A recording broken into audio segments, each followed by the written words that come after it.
Good morning to you all. Day 2 Predator Tour is on its way. I already saw the first fish on the leaderboard. Yeah, we've got at least two fish so far, two perch. Yeah, and one team already qualified with 1,000 bonus Yep. points. So, I'm gonna interrupt because we have a live fish. Oh, fantastic. okay, Good okay, start. that's good. Always the interruption.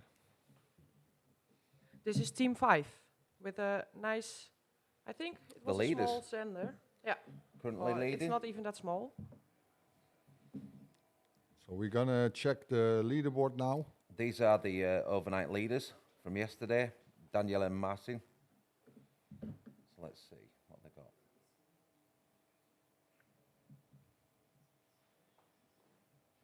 They already have Xander of 65, 60 and 58, so is this going to be an upgrade? Oh, nice fish. Now, as a Xander expert, Evert, like myself, Yeah. um, Well, check his Instagram. He caught his personal best. yes, and, I think that might just be a 60 plus. Yeah. So let's have a look, see if it's going to be an upgrade. Yeah. 58 is their smallest fish at this moment in time, so let's see if it's an upgrade. It's Ah. possibly a 62, 63. Okay, so Well, it looks like a nice fish. So. they already have the first. They were the first team to get. No, they were the last team to get. And this the is 1,000 team number points. 5. Yeah. So this is the current leader of the leaderboard. Yeah, they came in really late last night. We're about 5 minutes before the end of the stream, where they jumped at the end. They'd been waiting for one perch all day. One Okay. perch just to kick them into the extra 1,000 points. So it was great to see them last night. They got the points really late on and jumped to the top of the table. So yeah, it's a good start for the guys. Yeah. They didn't struggle yesterday with Xander. They did really well with Xander and Pike early doors, but just need that one single perch to take them up. So For the six- viewers, we changed the QR code stickers. As Yeah. you see in the right upper corner, yeah, you see it. It's the yellow sign. So that means that this is day 2. And this is a unique sticker. When they make the pictures, we can check and see that this is fish we caught today. So we always have an extra security that this fish, of course this is the live stream, so that's okay. But here you can see that, yeah, this is fish from day 2. Well, and the fish is already gone, so yeah. Good start. Well, I hope I can introduce myself. Well, everybody knows me, of course. My name is Evert. I'm the organizer of this event. On my right side is my good friend, Adrian. But I won't show up this morning because we have a special guest from Mercury, Mr. Tobias Leppisch. And he will be our guest in the show.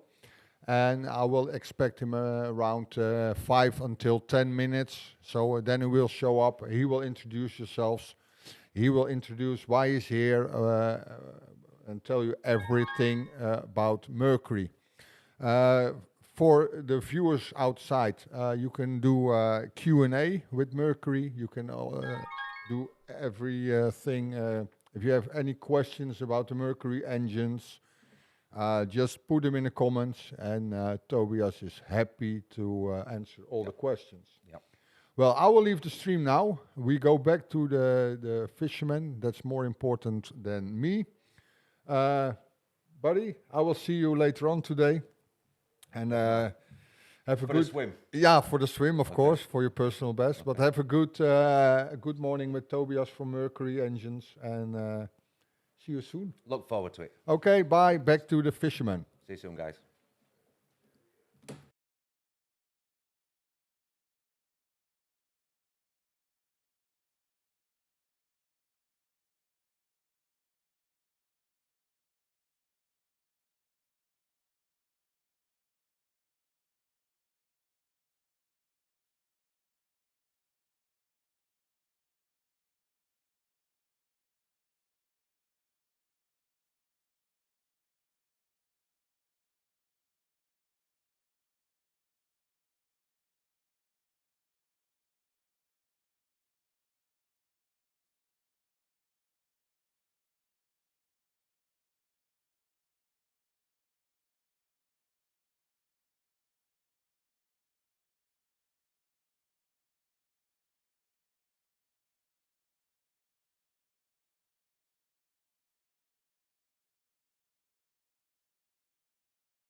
Well, it looks like we have a big fish in the net. I don't know which team this is. I think, yeah, I don't know. Maybe Hans, can you hear me?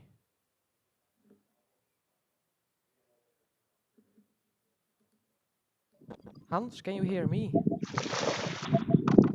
Oh, it's a very big pike.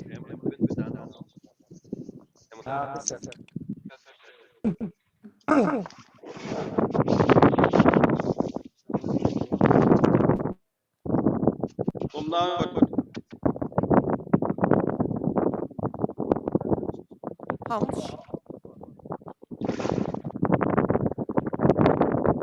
Oh, I just received a message. It's team 13 with this big pike. I'm gonna check who it is.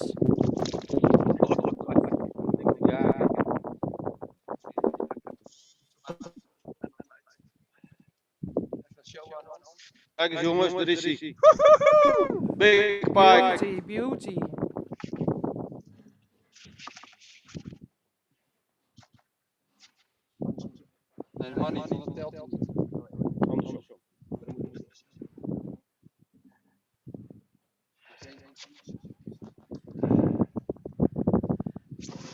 Dit zijn Roy van Woesik en Jeffrey van Woesik. En dit is hun derde snoek eigenlijk, dus ze staan nu op plaats 85. 85, I'm sorry, this is the last spike they needed, so they're gonna climb up the board pretty quickly, I guess. Sorry, what? This is team 15. 13, sorry.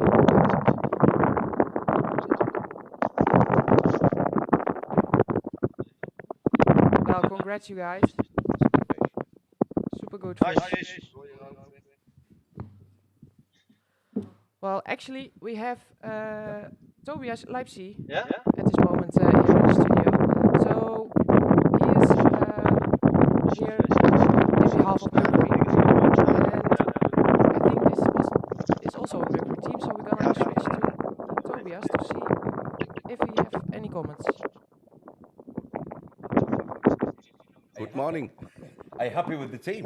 I'm super happy. I just came here and saw this beautiful bike. Jeffrey and Roy van Woisik. So they are also members at the Mercury Pro team, which makes me super proud, you know. This is quite an important fish for them as well, because this is the fish that will include all the points. Yesterday they had a 79 and a 61, so this is a really good kicker fish. Yeah. So I'd just like to introduce Toby. Toby's here from Mercury in Germany. Welcome to the live stream. Thanks. I'm happy. It's been interrupted by one of your fish, which is one of your pro staff, so that's fantastic. So listen, you were here yesterday as well, and today's your section. So tell me a little bit about yourself and about what you do with Mercury. Okay. So once again, hello everybody. My name is Tobias. I'm a sales rep from Germany, South Germany, but since, I don't know, 5-6 years here with the PredatorTour and support this tournament, including our engine, which you can win. So 150. A nice 150, yeah. 150 I've got Pro my eyes on that XS, one. it's not bad. I've got my eyes on that one.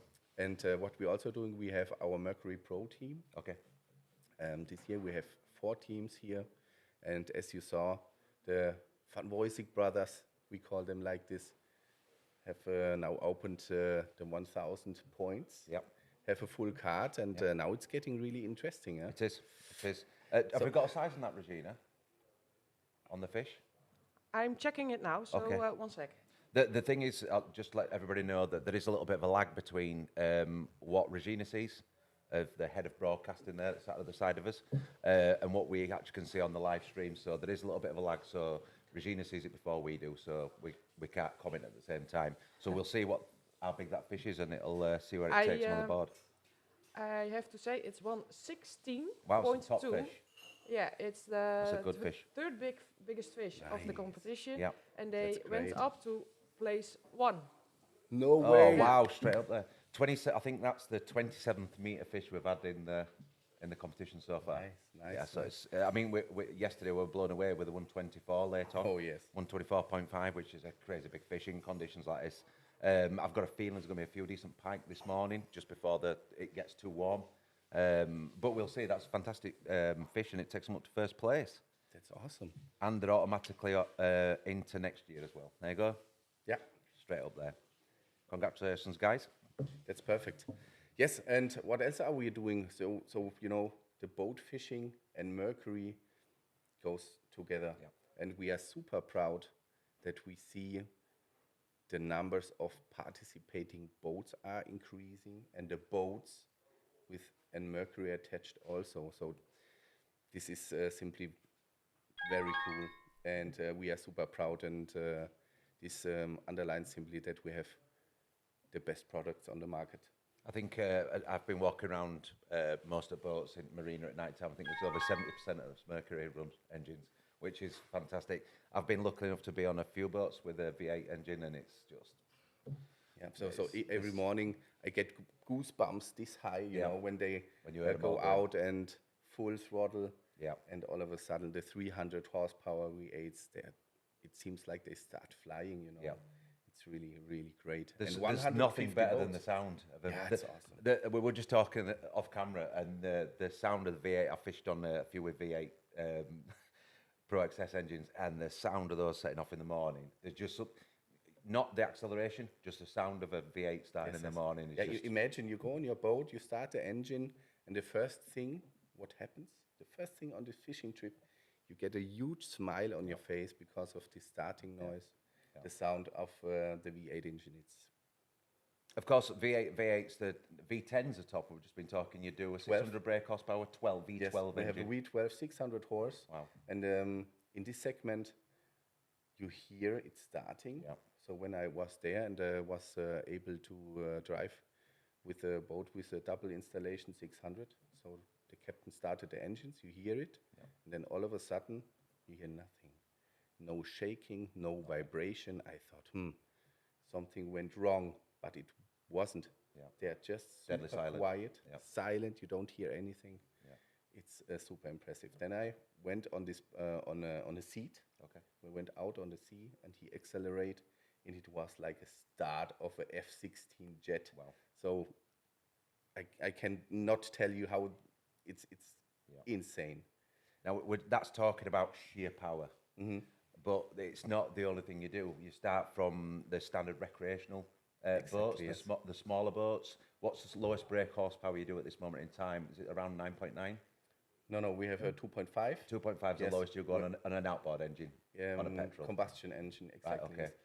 Very famous is a long shaft 5 Okay. horsepower for sailing boats, Yep. especially because they have a really long shaft. Yep. To be able to move in a harbor and so on. And now we start with our electric engines. Which I've seen. Yes, which you saw. We have it here. You can come here and also check it out on a Veer boat. It's, the first one, Avatar. It's 7.5, which means 750 watts, which is around 1 horsepower. Okay.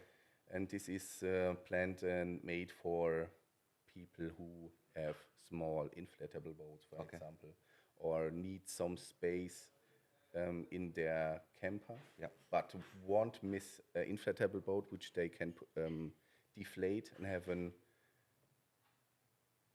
outstanding engine which don't smell, for example. It's easy to recharge the battery. It's very, very lightweight. It's super durable and super fast too. So you have a lot of fun with it. And yes, we started. That's like our CEO said. That's step 1. Okay. So there's more coming. There's more coming for sure. I mean, you can't stand in the way of future, and the world is changing. You know, petrol's not the thing. You know, people want away from fossil fuels, and I think electric engines are going to be really big over the years. It looks already like Mercury are investing in the future. Of course. So it's going to be interesting. What about the actual weight of them compared to a standard outboard? Standard outboards are quite heavy. What's the weight like for lifting in and out? You can put this apart, yes. And I say It's to give you the picture. It's almost the same, like a full loaded handbag of a woman. Really? That like? No, it's super lightweight. Yes. Okay. I don't have it in mind at the moment. Like, I don't know, 13 kilos, something like this. It's nothing. So it's something It's a normal easy. person could No, sponge their arm. Yes, exactly, exactly. Compared to an outboard. Yes. You can take the battery out, Okay. and next to it you can put the handle down, and it's in balance, and it's everybody can. And the use. battery's built into the actual. It's inside, yes. It makes it even better. So there's no messing about with cables everywhere. Nothing. You literally go on the back, fasten it on the back, and away you go. Exactly, yes. Fantastic. And what sort of life?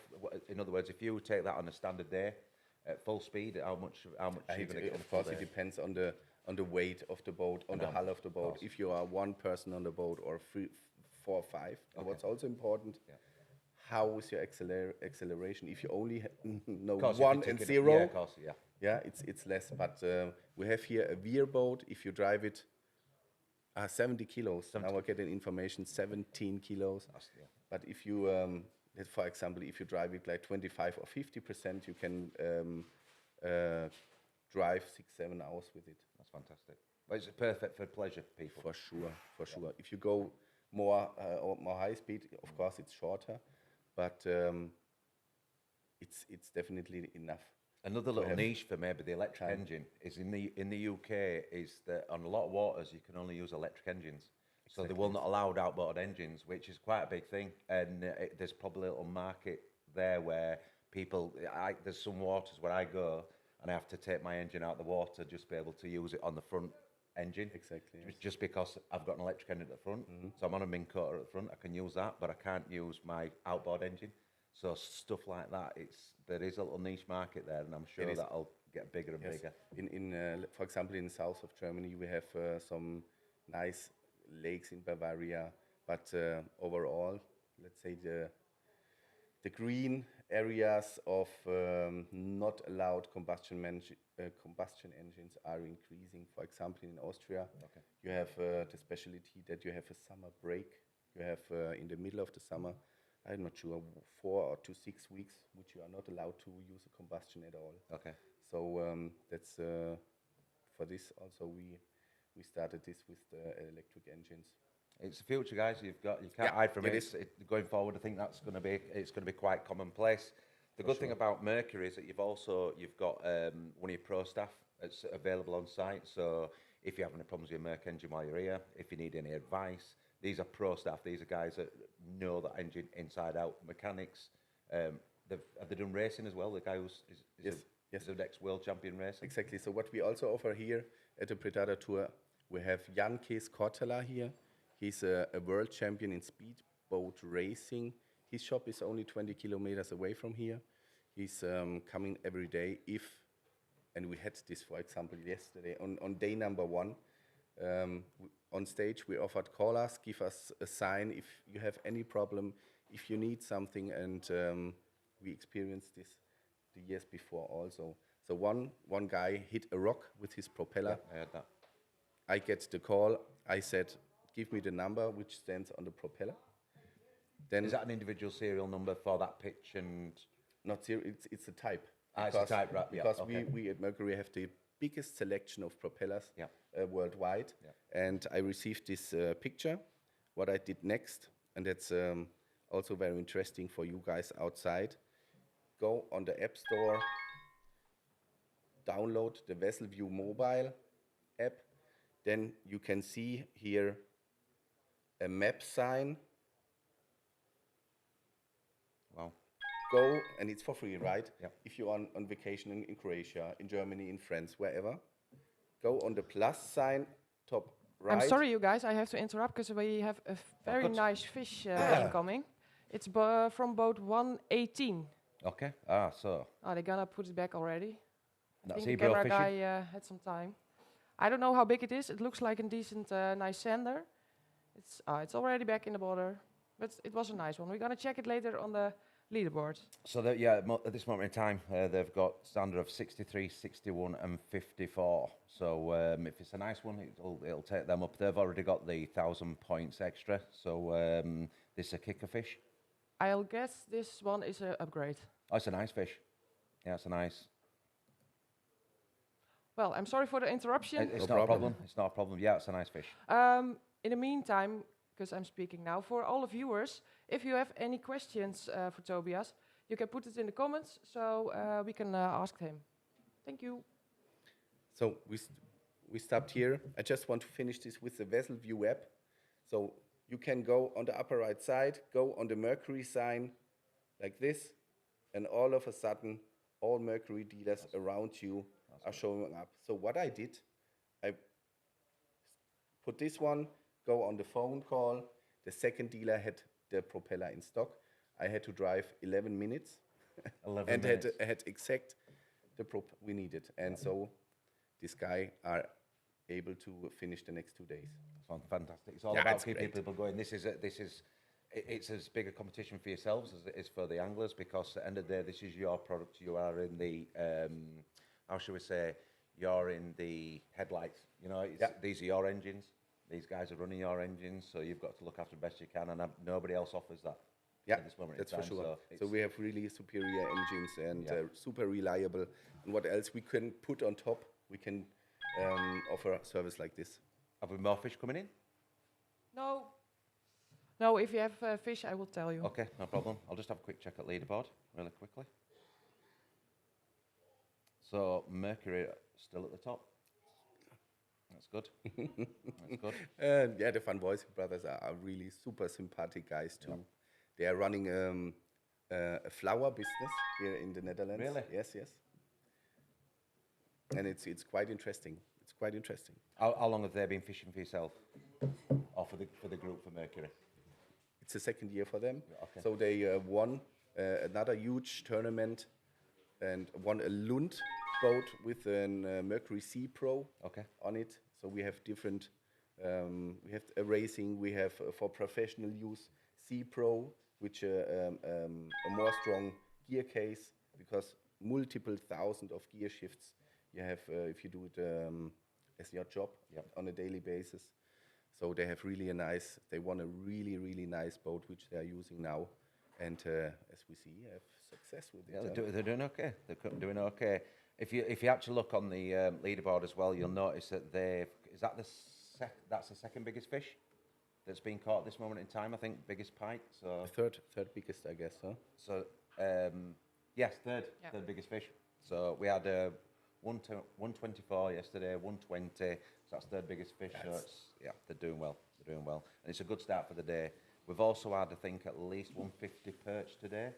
So perch are going to be good. We were also a little bit worried today because the winds changed direction, and I was talking to some guys earlier on. They said it might change the fishing slightly, but at the moment, people seem to be catching fish, which is really important. What I like and what I think it's good. Okay, we have a bright sun, but the positive thing on this is it was all the time like this, like 4 or 5 days before everything started. So we have not a huge change in the conditions. Yeah. And so everybody have the same chance, you know. Yeah, I think conditions on weather and changing weather conditions are really important. If you have a sudden rise of temperature, it can kill fishing. Yeah, for sure. But like I say, they've acclimatised to that temperature over a few days before the competition. Obviously, pre-fishing will be very, very similar. In fact, if I'm not mistaken, it was warmer. We've got a warm day today, up to 26, 27, and up to maybe 30 tomorrow. Yes. So it's going to be challenging conditions for anglers out there on the water, but it's not changed the stamp of fish that's coming out. I mean, yesterday, what do we have? Biggest fish yesterday, pike, 124.5, zander 89.8, which is a nice fish, and perch to 52.1. So, I mean, in most people's lives, that's fish of a lifetime. So even with those weather conditions, it didn't make that much difference. We started off with your guys already on a 112. So, you know, at 116 with that one? 116, yes. 116. So it's a good start for the day. I think there's going to be some big fish today. Yeah, it's also connected with these waters here. The Haringsvliet, Hollands Deep are super famous for really good and big fish. So that's why people like from France, from Germany, from Austria, I'm going to Switzerland. interrupt again. I'm sorry. Yeah, for sure. We have another fish for team 32. Okay. I'll have to see which team it is. Gino and Patrick. It looks like a decent size sender. All right, okay. So they've already got a full card on Xander with a 63, a 58, and a 54. There's still outstanding 2 perch. But this will be hopefully an upgrade. Yeah. How big do you think? How big? Yeah, I can see really they are standing in front of it. Yeah, it's definitely 50 plus. Okay. Yeah, it looks bigger. Holding than it that. nicely to the camera. Maybe 60, 60 plus. plus. Yeah. Looks 60 plus to me, so it could be a kicker fish. Their smallest fish, 54.2. So this will be an upgrade for them. And I think that's going to be a big thing today. Yesterday, we're all about just catching the fish and filling the card. Today is all about upgrade for a lot of these teams. As of last night, I think we had 6 sides that had the 1,000 extra points. I expect that to be double that amount today, maybe more. There were a lot of sides that just needed perch, because perch seemed to be quite a big thing yesterday, where people really struggled to catch the perch.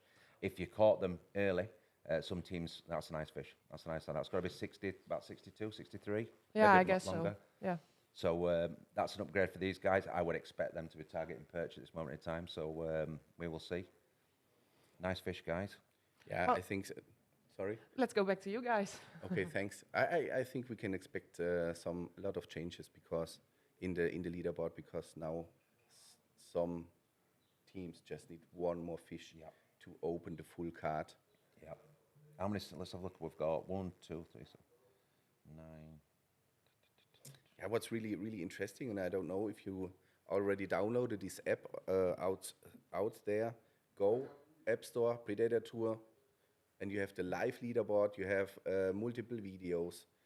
You can see where your favorite team is at the moment, and I really like this. You can also save your teams as well. So if you've got a favourite team, that you can highlight them and you can make them your favourites. Exactly. Yes. So at the moment, we've actually got 9 teams that have got the extra 1,000 points, which will automatically qualify for next year's tour. So we've already got people going forward and into next year's competition. Mercury are currently the leaders. So let's see. I think we discussed yesterday that the highest points yesterday would have been 70th from last year. So it just shows today and they had tomorrow a really good start. there's going to be a huge change. It was in the this guys from leaderboard. Czech? Right? Yes, yeah, Exactly, yeah. yes. Team 5, if I'm not mistaken.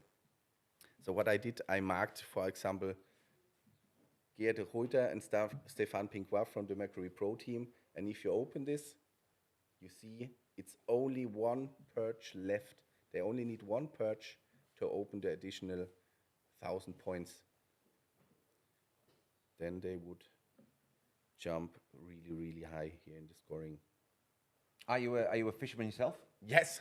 Did you start off as a fisherman? I started as a fisherman 35 plus years. So it was like this. My father was a policeman at this time. And I have a fishing coming again. Oh, Yeah, yeah, no worries. the mornings are the most crazy. Yes, always. We get the crazy. most interruptions. I don't know what's happening. I think they lost it. Oh, Yeah, unfortunately. it's gone. Yeah. So my father was also a fisherman and a police guy. So they had this huge training area, and there was a lake on it. So and he took me with him and showed me how to fish when I was 6, Okay. 5 to 6 years old, and that never stopped. It just kept on going. Yes. Are you a predator fisherman? Have you always been a predator fisherman, or are you bothered about other species? Yeah, for me it was.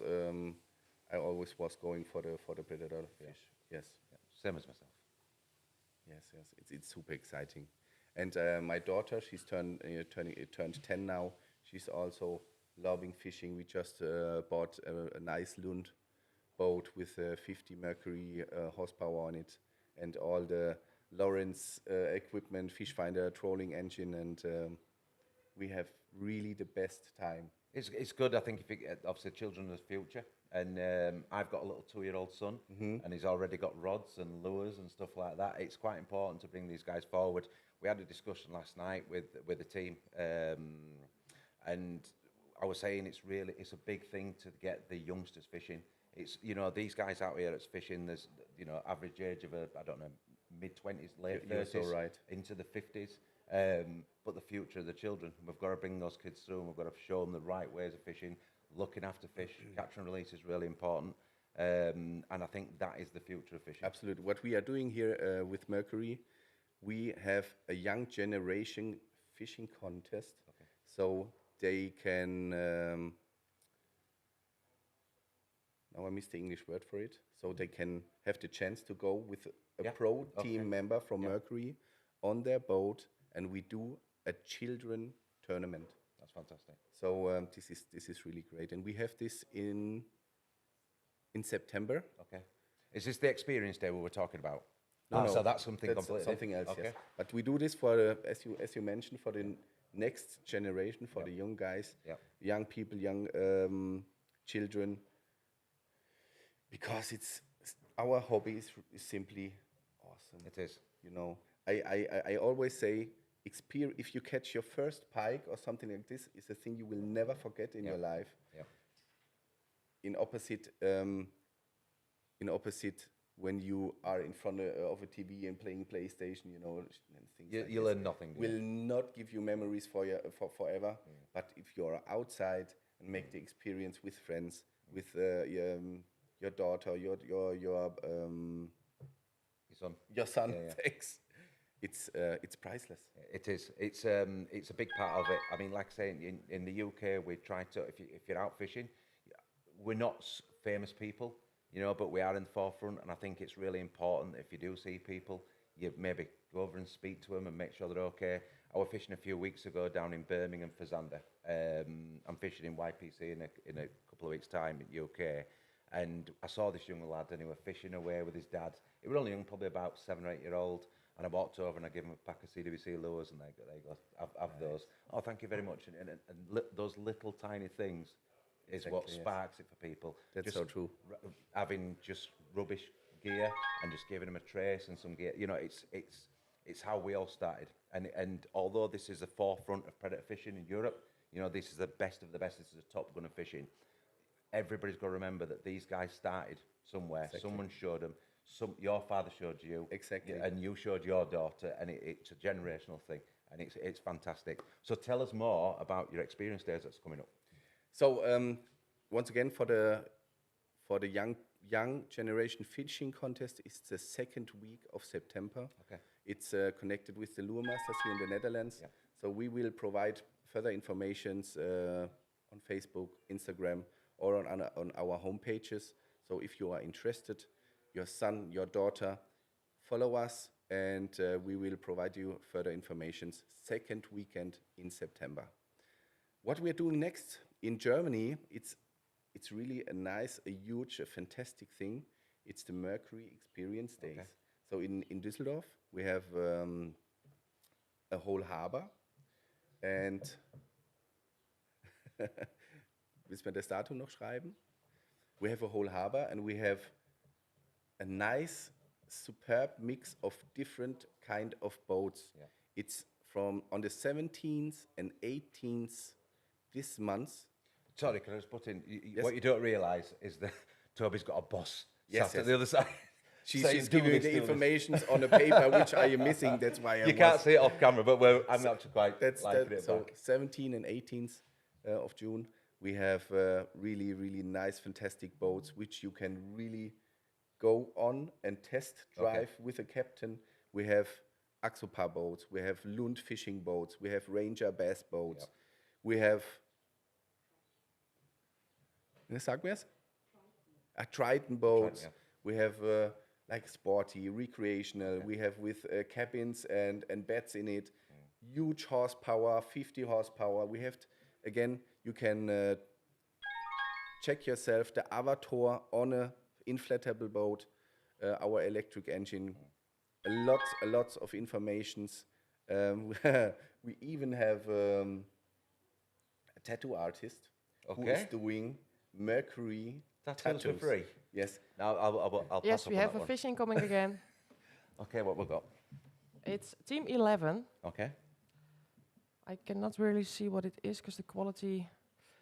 Well, it depends on where they are on the waters, how good the quality is. So sometimes it's not That's LMAB. If I'm assuming that fishing for perch, they need one fish to take them up to 1,000 extra points. I don't see any fish yet, so Okay. they still have it in a net. They've got 3 pike at 73, 70 and 57. They've got 3 zander, 89, 85 and 85. Johannes Gasser Yeah. from Lake of Constance. So Johannes and Leon, they are in the south of Germany on Lake of Constance, and they are having a really huge success there too. I'm struggling to see what that is at the moment. Let's have a look. I mean, they've already had a 48 perch and a 39 perch, so another nice perch should take them up there. I think it's a small pike. Small pike. Mine's just the biggest fish. Maybe not that small. Well, the by the smallest way. fish, the smallest pike at this moment in time is 57. So, if it is a pike, Yeah, it's a pike. over 80. That's a good one. So Yeah. that's their largest fish now. It'll take off their 57 and take them up, but there's still outstanding a perch to take them to the extra. One perch to go, then they open the full card, which means additional 1,000 points. And we have another fish incoming. Okay. Nice fish, guys. We're gonna move to the other boat. That is 118. Wow. Okay.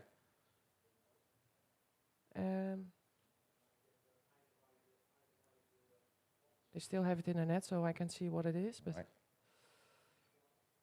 it's a perch. Okay. It's a really nice perch. 118. Who is it? It is Hold up. Rafael Habura and Pavel Drugala.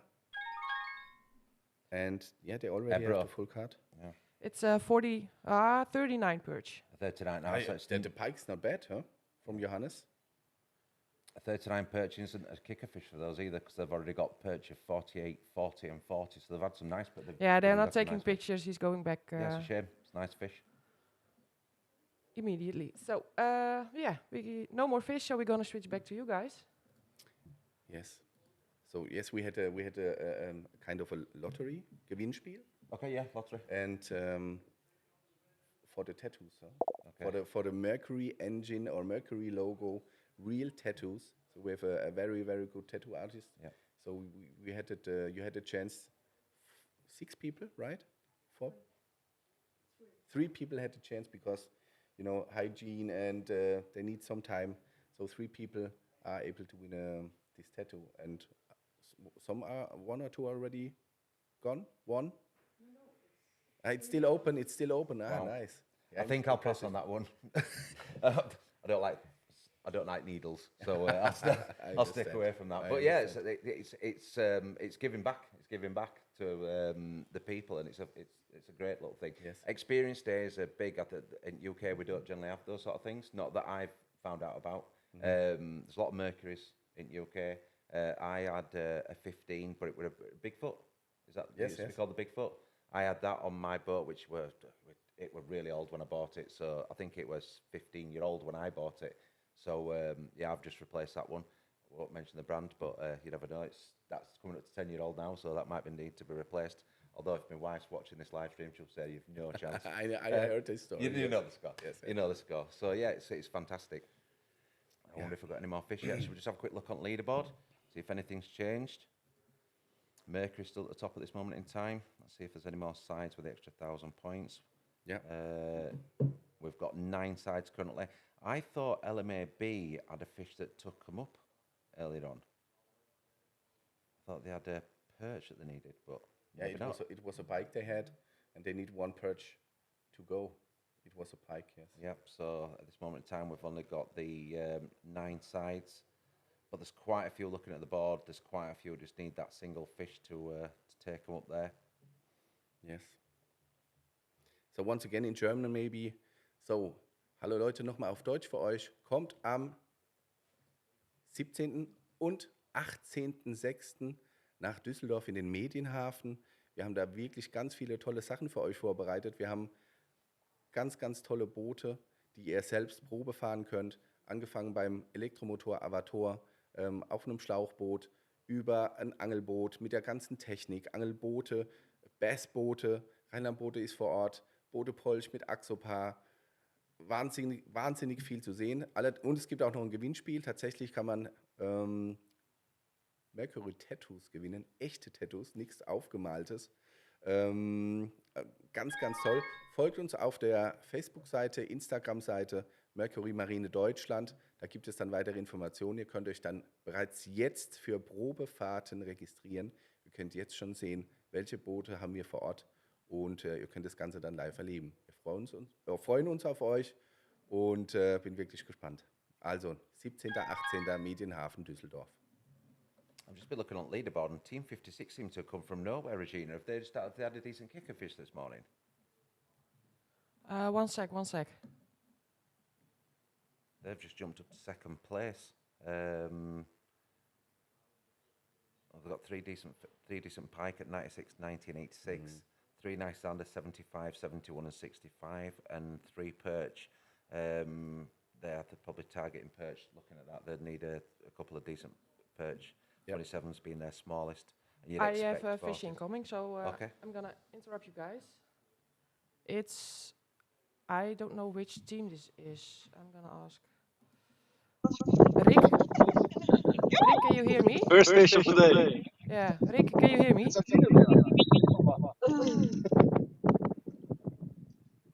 Rick? Yeah, sorry. Which boat are you on? I'm on boat 34, 43, 43, excuse me, on boat 43. This is our first bike of the day. That's nice. We're Long gonna Europe. look what they needed. Ja, Christian Temminghoff und die Sabine Rutte. So his birthday was 2 days ago, Christian, and they are with a Lund Pro V bass and a 250 horsepower Mercury on it. Yes, it's full in the screen now. A nice fish. They've got this current moment in time of 75 pints, so this is their second pint. Yes, this one is about 60, I think. Yep. 60, yeah? Yeah, 60. 62, 2, 3. Okay. Nice.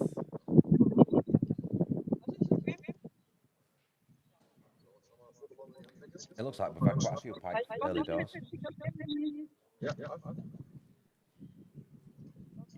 nice picture. Yeah, nice. Yeah, Nice but bit, they that. have a couple of fish to go.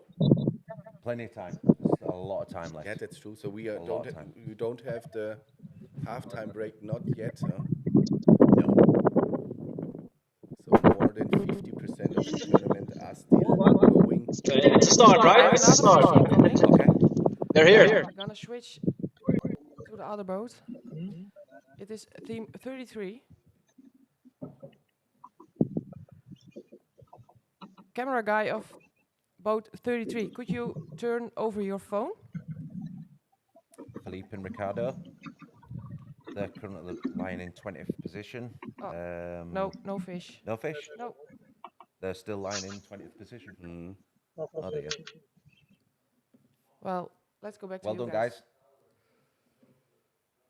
So, you're on screen here again. Great, thank you.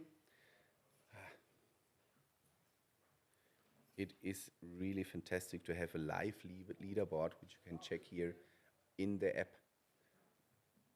Although we look like we're messing with his phones constantly on camera, we're not. We're actually. I'm constantly looking at it and seeing what's changing, because it does change on a regular basis. Although we've got cameras out with marshals, we can't have one on every single boat.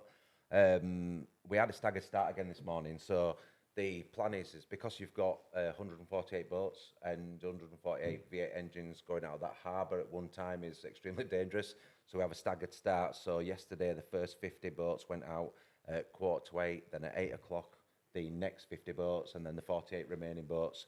Today that's changed round. All boats finished at 4 o'clock yesterday. So today the second set of 50 from yesterday went first, and that'll go way around. So literally every boat has the exact same time on the water, which is really important. But the one thing I did know is that you'd expect that to be an advantage going out soon. But there were only 3 sides out the top 50 We have 2 boats, teams now with a fish, so I'm gonna put them on the screen together. There's another. I think it's crazy. Okay. It's bite time. I cannot click that fast. Oh no, this one does not have a team. We have on the left side team 37, Okay. and on the right side 118. I'll let you go. I'll go for 118. And it looks like 118 has a very good sender, and team 37 has a sender also, I guess. Team 118. Yeah, that one from 118 is a beauty. Bro Fishing, they've had a really good run. They've already got their 1,000 points extra, and it's a nice. Which one's mine? On the left. Left is 37, and on Right. the right is 118. Okay, so they've got Xander at this moment in time of 69, 63, and 61, and that looks maybe late 60s, early 70s. Well, 37 just These guys are currently ranked put the fish at back. 8th position, so they're doing well. That's a nice Xander. Beautiful setup for 70 118. plus, do you think? Would you say? It was a big. 60. Oh, High- 60. high yes, 60. Okay, I see high it. 60. Yeah. So that will be a kicker fish for them. Their Yes. smallest Xander at the moment is 61. So that is 65, 66. 65. Well, they are all continued fishing again quickly, because maybe now it's biting time. Yeah, yesterday what we did notice that there were spells of fish. Now, as if you're looking on the app, you might not see that, but because Regina's constantly getting notifications every time a fish casts, nice fish, guys, well done. Because Regina's getting updates constantly, we see the spells of feeding. In the back, what you don't see is we've got a group of guys out the back there. We keep them in a little dark room, and they're constantly getting the fish app, and all the fish are being downloaded on there. And they said that yesterday it literally happened in 10-minute spells where you'd have nothing for 10 minutes, and then it'd be bang, bang, bang, bang, bang. Nice. The interesting thing about that is there's a lot of water here. There's different water systems. You know, I mean, you've got canals and rivers all meeting together. Some of these boats were a long way apart. Now, it's all joined, it's joined water, it all flows into the same water, but it just shows that even like 5 and 6 miles apart, that those fish just do turn on Yeah, it's and crazy. just turn off. You know, It's magic, yes. You know, we're fishermen. You know, end of the day, we're fishermen. We both work in the industry, but we are fishermen. And we all know that you can spend too much time at the wrong place at the wrong time. And yesterday we noticed loads of teams spent a lot of time in the same area, maybe waiting for a bite to happen, for the fish to turn on. But we noticed a lot of people doing a lot of travelling. They'd travel, fish for 2 minutes, travel, fish for 2 minutes. And sometimes I think you can move away from fish that are there, but they're just not actively feeding at that moment in time. So, you know, as fishermen, we always think we know the key to be able to unlock the fishing, but sometimes you just have to wait. Exactly. So sometimes it's simply the opposite. You have to stay on this spot and do again and then again and again, and at the end it brings the fish. You know. So sometimes what you're doing is wrong. Sometimes what you're doing is right. Yeah. So it's sad to say. it's a matter of experience. Another fish incoming. So It is team 118. again. So they've just put And a Xander back. It's again a big sender. Okay, they're on the Xander. It looks like also a 60, I Okay. guess. That might just take them up. High 60. Yep. So, in fact, it hasn't even registered. The last 60 haven't even registered yet. So let's see. They're currently lying in 8th position. Let's see this fish. They had a good spell yesterday afternoon. They were lifting up yesterday afternoon. So let's have a look at this fish. Yeah, nice. Nice. It's awesome that we have multiple cameras on the boats Yeah, to it is. get pictures like this. And it's awesome. good quality live stream. I mean, Exactly, yesterday we struggled a little bit with weather, but I mean today the images look a little bit better. Yeah, it's a nice fish, that. So this team 118, Rafael and Pavel already have all the fish caught. Now they have again a sender on it in the net. It looks to me again something between 70 and 60. I mean, I don't fish for Xander on a regular basis because in the UK we don't have a lot of Xander. But they are shoalfish and they do hang around in small groups. When you're catching fish of that size, is it not unusual to catch multiple of the exact same size fish? Do they hang around in groups all of the same size? So in other words, could you get a load of 30s together? Could you get a load of 60s? Another bit?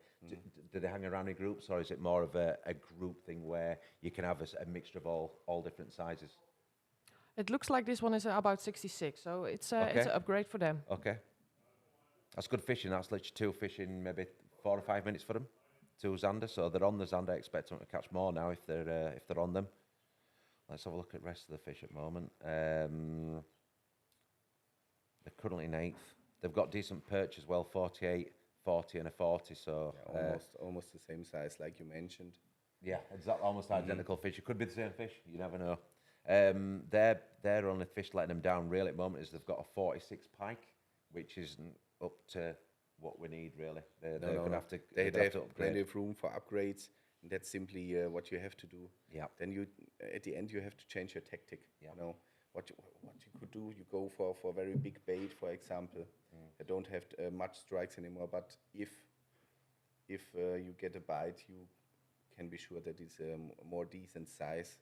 If you already have the full carter. I think the one thing yesterday we noted, and especially when we're watching the live stream, is that a lot of people are using chatterbaits. And chatterbaits are great because the thing is with chatterbaits, you can catch every species on chatterbait. If you go all out for pike on big baits, yes, you're going to catch pike, but you might narrow your chance of catching a lot of pike. You might target a really big fish. But a lot of the guys are using chatterbaits. The good things with chatterbaits is that you catch perch, pike and zander, so you're almost edging your bets. So are these guys then targeting any individual species, or they're just saying, I'm using a bait that can be taken by anything? I know I spoke to Ava about it, and he says a 12 centimetre piglet shad will catch every species because it's a size that can be taken by all species. And sometimes when you look in the marina, when you're walking down the marina, you see the fry in the margins. A lot of these fish are fishing on small fish, feeding on small fish at the moment, so it makes sense to downsize your baits. We have a fish incoming again. Okay, lovely. Yeah, I agree on this. Team 44. Camera guy on team 44. Can you hear me? It looks like a very big perch. Oh, it's good. Can you flip the camera, please? We have another fish incoming, but for team 54. So team 44 is Gunther and Daniel, and at the moment they're lying in 19th position. They need perch, and that looks like a decent perch. And team 54 has a nice zander. That's a nice perch. It's really nice perch. Late 40s. Yeah, they still need to Absolutely. Yeah, but the rest of the card looks okay. So this looks promising. It does. Wow, that's a good perch. You know what I see here? The fishes I see in the live stream or on the pictures, they're really healthy. Every single fish is Yes, yeah, really they're well fed. healthy.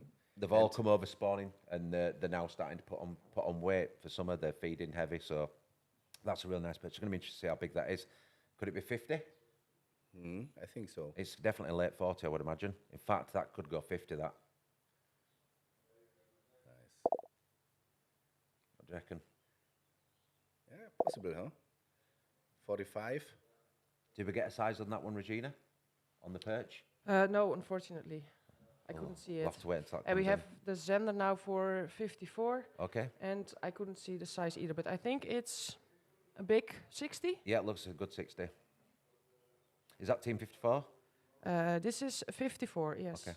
So they're, this moment in time, lying in some position.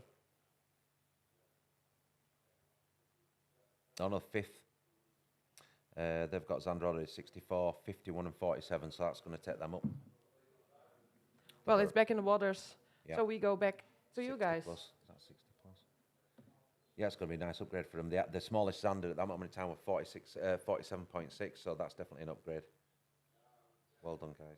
Yeah, what I really like is the handling of the fish, that it, you know, like 20 seconds after it's out of the net, it's back in the water. Take a picture measuring, and the handlings from all the teams is really, really perfect. I mean, the rules are very, very strict. For sure, yes. It's one individual picture, and that's it. There's no messing about. There's no numerous pictures. The fish are off on the board and gone. And that's the most important thing. Catch and release is really important. So what's also interesting when you see it, one guy have a fish on, the other already is doing his job, like going for the net. all upfront preferred put a sticker on the measuring board. Yep. Things like this. The teamwork on the boat is really important. I think, and it is a major team event. You know, we were speaking to a couple of guys yesterday, and they said that they won a prize, and they said, "Well, I caught the fish," but Evert said to him, he goes, "But you're a team." Exactly. You know, you can't win. You can't win competitions like this unless both of you put in 100% into it. You may have one stronger angler, but as a group together, end of the day, catching a fish is only half of the battle. Netting it's another half. You know, a lot of people don't think as a netsman has been a big job, but trust me, yesterday we saw a couple of fish, Regina, that were literally lost at the net. Yes. And you know, that extra bit of a lunge to get that fish, it's a team event, and yeah, it's a team composition. For sure. Yeah, you know, you have so much choices and so much possibilities of tactics. You get a bait which is goes to the ground, or a soft bait. This one use a hard bait, so that you have more chance or to see which bait is Absolutely. working. You know? Yeah. And it's a team event, team boat, and that's it. Yeah, and I mean, and it's the team who makes the absolutely the win. You know. Yeah, it literally is like. I mean, there's the. We have tactics fishing going- coming again for boat 118. Again. Yeah. Wow, They're really on a I'm hotspot. gonna guess. Don't tell me. It's a Zander, and it's late 60s.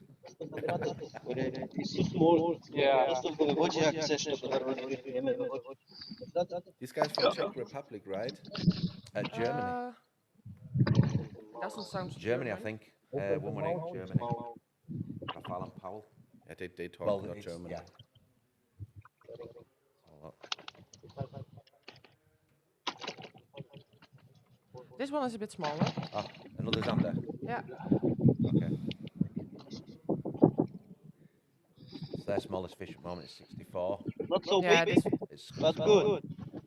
you can hear them say they're putting it back immediately without measuring it, without taking a I picture. think that's their third fish in about 10 minutes. So they're definitely Probably. on the fish. Look, yes, exactly. Yeah, they're definitely on the fish. Yeah, it's a little bit smaller.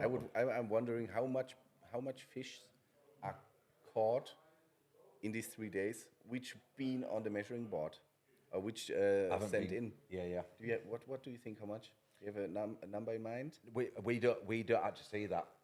We don't actually see that. Regine's probably got more of an idea. The guys in there will know. But what's interesting there, did you see the size of the bait?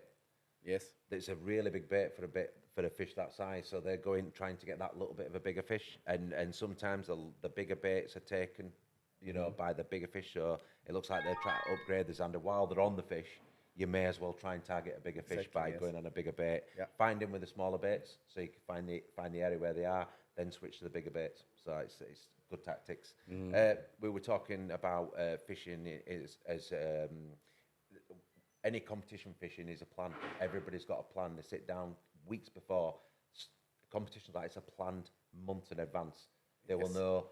They'll go and do pre-fishing. Yes.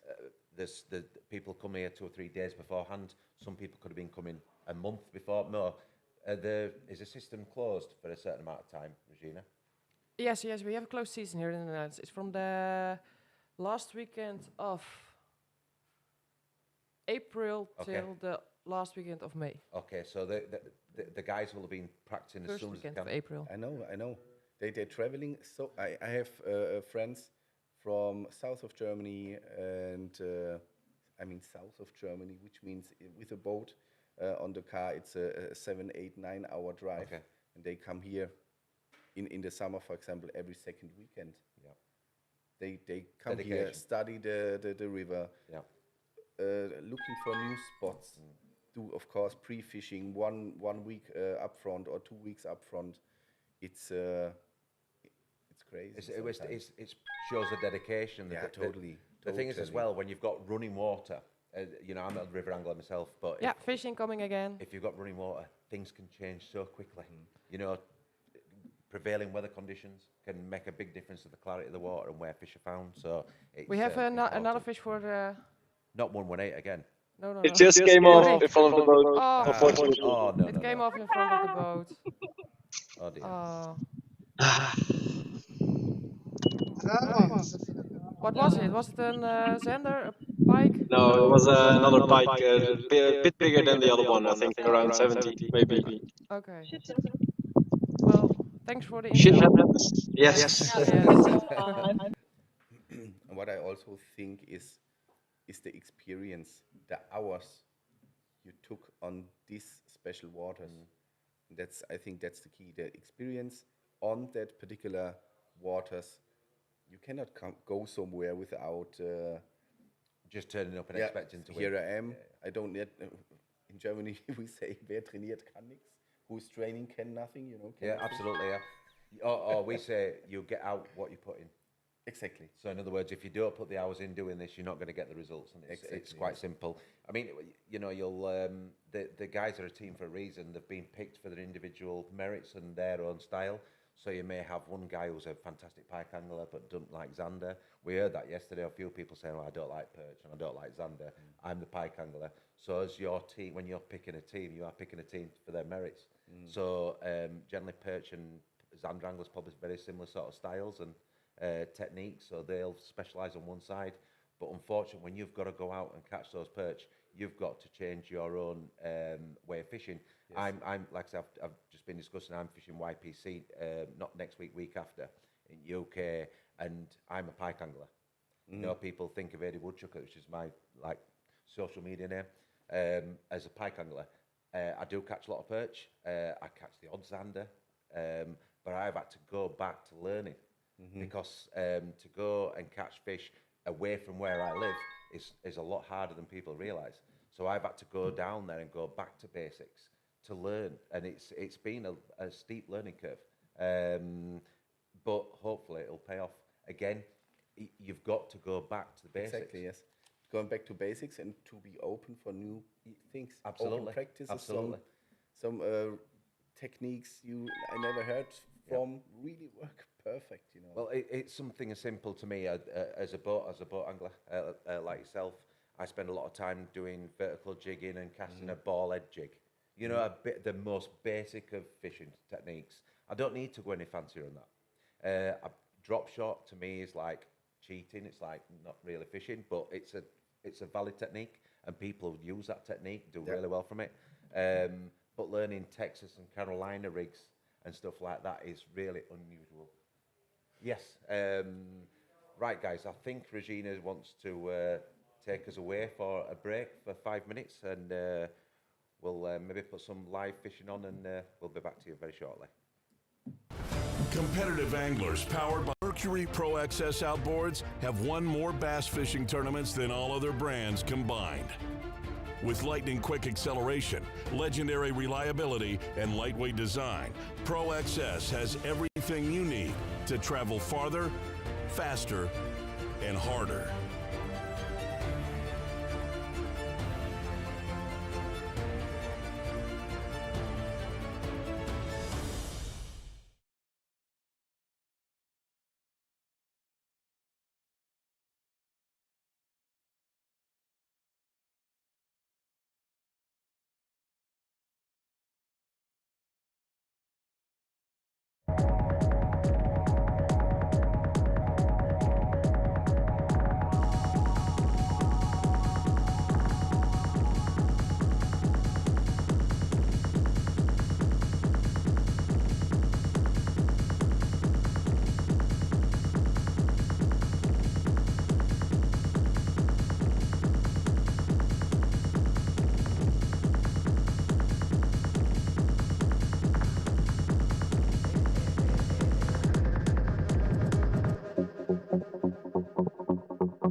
So we have another fish incoming for 118.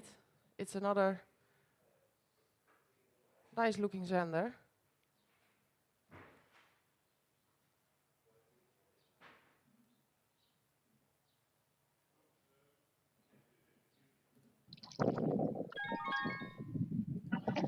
But I think it's not so big. Oh, yeah. We do it big. Yeah. And back she goes. Nice catch, you guys.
have some nice fish coming in again.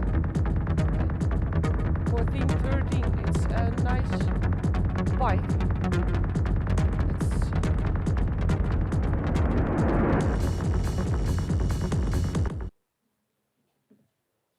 What size it is?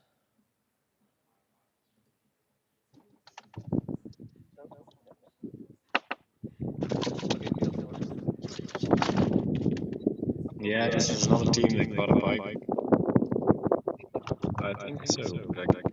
It's theme 13. I'm checking who it is right now.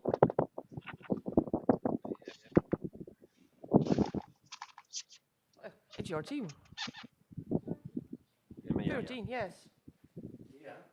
Roy and Jeffrey. With a 80 pike. Goeie kant, ja. Ja, goeie kant. Nou, zo Release. A release again. I have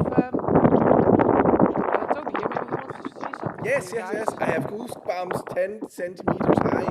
Man, the Van Huysick brothers are burning. So let's have a look at them. They have 3 pikes, of course, already because they have opened the 1,000 point. How long is this one? Something like 80? Right? I guess 80. Ja, mooi. Yeah, oh, it's a big upgrade. So 116.2, 79.2, 61, and this will be replaced by this beautiful 80 something, 80 plus, 80 pike, which brings them huge additional points. Very important. Check it out in the app. The live leaderboard, it's insane. It's so much fun to check this out. Awesome. Well, I have a question for you, Toby, from Yes. the people who are watching. They just came in and they want to know who you are. Ah, nice. So maybe you can introduce yourself. Great. My name is Tobias. I am from Mercury Marine, Germany, and let's say one of the fishing guys in the team. I'm super proud to be. I don't know how often I was here already. The sixth year, because I really love to be outside, the outdoor guy. I'm hunting. I'm fishing. My daughter is also in love with fishing, and I'm responsible for sales in the southern part of Germany, and that's who I am. It's my 6th year or 7th year with Mercury Marine Germany, and I'm super proud to be a part of the Mercury family. Well, Shantine asked that question and he says, warm welcome. Ah, thanks. That's nice. Adrian is also back. Hi. Sorry about that. I just had to pop out for a quick toilet break. So Team 13 upgraded with a pike. They've been on 1. Okay. They're upgraded more than 11 centimeters on a pike. Wow, that's a good fish. That's a good fish. We've just had, I've just been in back room with the guys, and we've just had a fish turned down of 114 that was measured incorrectly. The rules state quite clearly exactly how you've got to do these fish. So, yeah, it's a big thing. Yeah, but it was clearly communicated what and how you have to measure the fish, on which side, that it have to touch the board and stuff like this. Yeah. And Well, if we it's have wrong, another fish incoming. Okay. if it's wrong, it will be 129. denied. What? 129. 129. But they're not gonna measure it. It's going right back. Yeah, it's that point in the competition where people probably already have some fish and they need to upgrade. So when they think it's not the right size, they're gonna put it right back. That's the guys from Czech Republic, 129 at this moment in time, in 6th position, so they're in a good position. They've got Pike in 96, 91 and 71. Xander of 68, 56 and 50, and that looks, it's too small. That's too small, maybe late 40s. Yeah, he's back. You're it's straight on back. screen again. They've got good perch though, 46, 43 and 41, so it looks like they're targeting Xander to maybe get a couple of decent fish. Pike-wise, they're doing okay. They need another one decent pike, I would say. Yes, they were talking. I believe they said that generally you need 3-meter fish to be in contention, 380 plus zander to be in contention, and late 40s, early 50s. So yeah, That's true. But the waters are able to give it, you know. Because the fish are there. Exactly, that's the You, case. you literally can only catch what is in the water. The good thing is about this place is there are fish of that size. I mean, in the UK, the fish that came out yesterday, the best fish in pike, perch, and zander, would have smashed people's personal best to pieces. You know, they are really big fish. So it just shows if you're on the right water. I think that's the reason why we film it here, because it's the premier water, predator water. When I say it's the premier predator water for multiple species. So you've got perch here well over 50, you've got zander here well over 90, you've got pike over 130 that's been caught on a regular basis. Avett caught 135 on here. It's, you know, it's ridiculous. It is. And what I really like here is, as you have it on your cap, the people here catch with care. Absolutely. And really live and do the catch and release, which at the end brings this huge and massive fish at the end. As an Englishman talking to a German, what's changing in Germany regarding fishing? Because I know that if you go back 20 years ago, where there were a lot of Germans going over to a fishing island and taking fish, has the laws changed in Germany at all? Is there some sort of a change on sports fishing and taking fish? And we have certain waters, especially in the north, where it's totally normal and legal to release the fish. Yeah. Well, we have another fish for team We'll go back to 129. You're not going to get away with That's that one. hard, man. It's the time again. Let's see. It's 120. Team 129 again, Oh, and same. this one they put on the board, and it's over 50, almost 60, I guess. That's another zander. That's a nice kicker zander. Is this another zander, Regina? Yeah, it's another Zender. I'm sorry. Yeah. So at the moment they've got a 68, a 56, and a 50. And hopefully this is a 60. It's going to push that 50 fish out.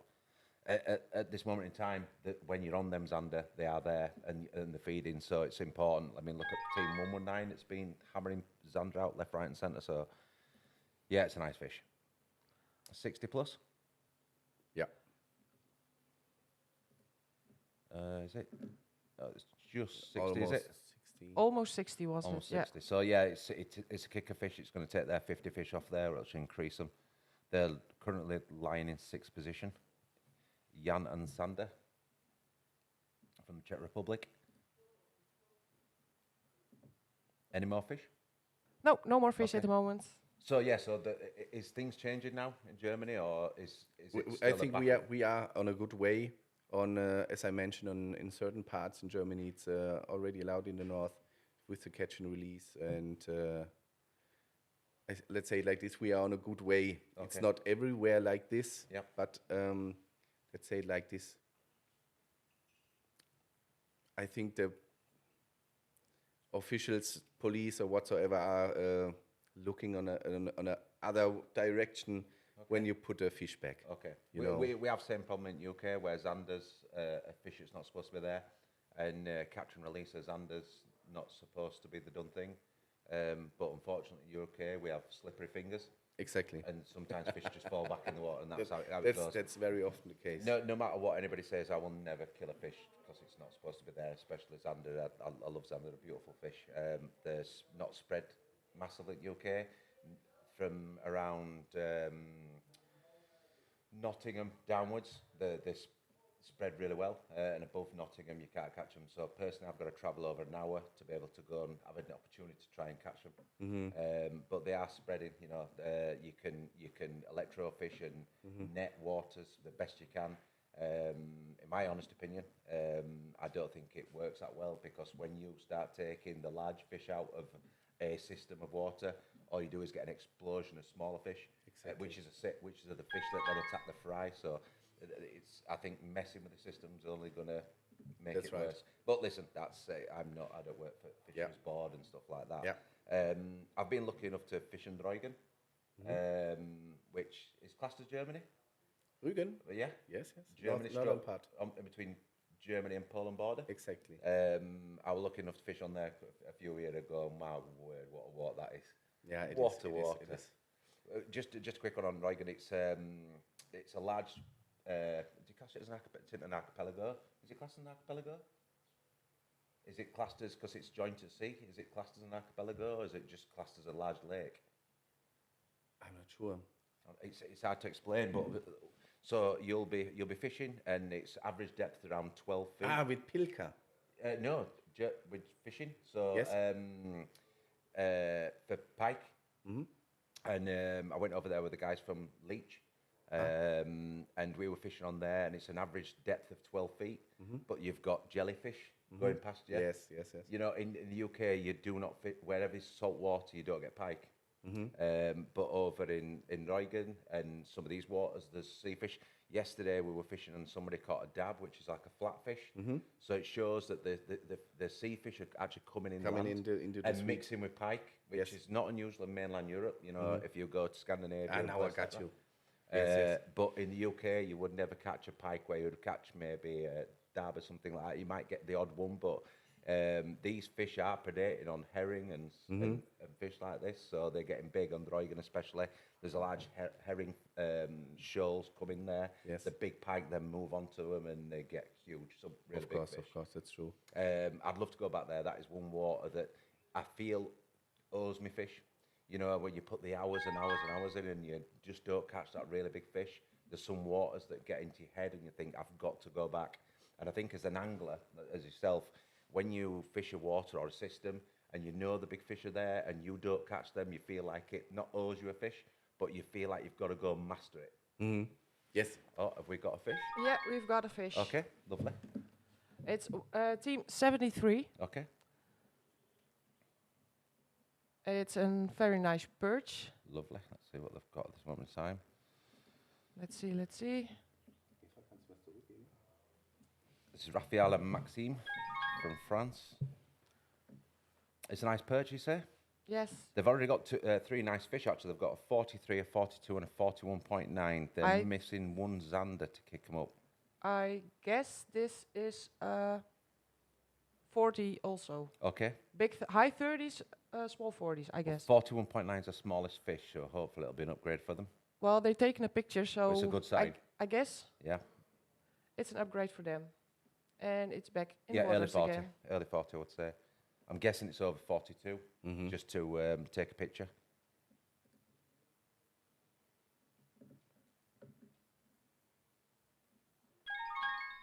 We have some other guys joining. Let's see. I was also impressive when you see the technique on the board, on the boat, like 2 fish finders in front, 2 at the head. Yeah. And what's possible to do, you know? I just I equipped my boat with the new Lawrence HDS Pro. Okay. And it was a long time ago. I had an up-to-date boat because I'm hunting a lot. Yeah. And when I needed a boat, we had some dealers or whatsoever. But now I bought a Lund Angler with a 50 horsepower and equipped it with a Lawrence Ghost and trolling engine and 212 Lawrence HDS Pro. What I want to say, it's crazy what's possible, what you can do with this new up-to-date electronics. I run pretty basic electronics. I'm a Humminbird man myself. Yes. And I have a 10-inch screen. And I went from a 7-inch to a 10-inch screen. The difference between 7, I was on Lawrence before on a 7, and I've gone from that to Humminbird 10, and the difference is ridiculous. But then when you go up to the 12, 15s, and 16s, it's crazy. It's crazy, and the world is your limit. The one thing that we're interested in is when I were at work with CWC over at Spot Fish Masset, was the range of screens you can get now. Yes. The Humminbird stand were next to me, and some of the screens now are literally HD television size flat screens. It's insane. I've got a little 14-foot aluminium boat, and I'd be slightly worried that maybe that would turn my boat over, just having that screen on one side. But you know, we look, and with modern technology, we're live. You know, we're like mega live. You look at the screens on these, and they're super high definition. It's really insane. Unbelievably good. It You is. know, I think again, it's all about the future. And when we were talking about live yesterday, and if it makes a big difference to fishing, and Eva quite correctly said that it does. It's the future. You can't hide from it. You know, these things are happening. That, you know, and that's at this moment in time. That's the technology that's working. If you don't have it, you ain't. You're not going to win competitions like this, and that's a fact. That's so true. Now, the one thing I didn't know about live is that the wind makes a big difference, and you've got to have less wind to be able to fish live correctly. So yeah, it's good technology, but in the right conditions, it's much better. Should we go through to the leaderboard, Regina, and have a look at that, see how we're getting on? Yeah, I guess that's a good idea. Let's see what's happening. And maybe I can do some explaining about the leaderboard later on. There just seems to be another Mercury boat just in the top 10. A new Mercury Pro team is in the top 10. Top 6. Ria de Ruyter and Stéphane Pincois on 6 now.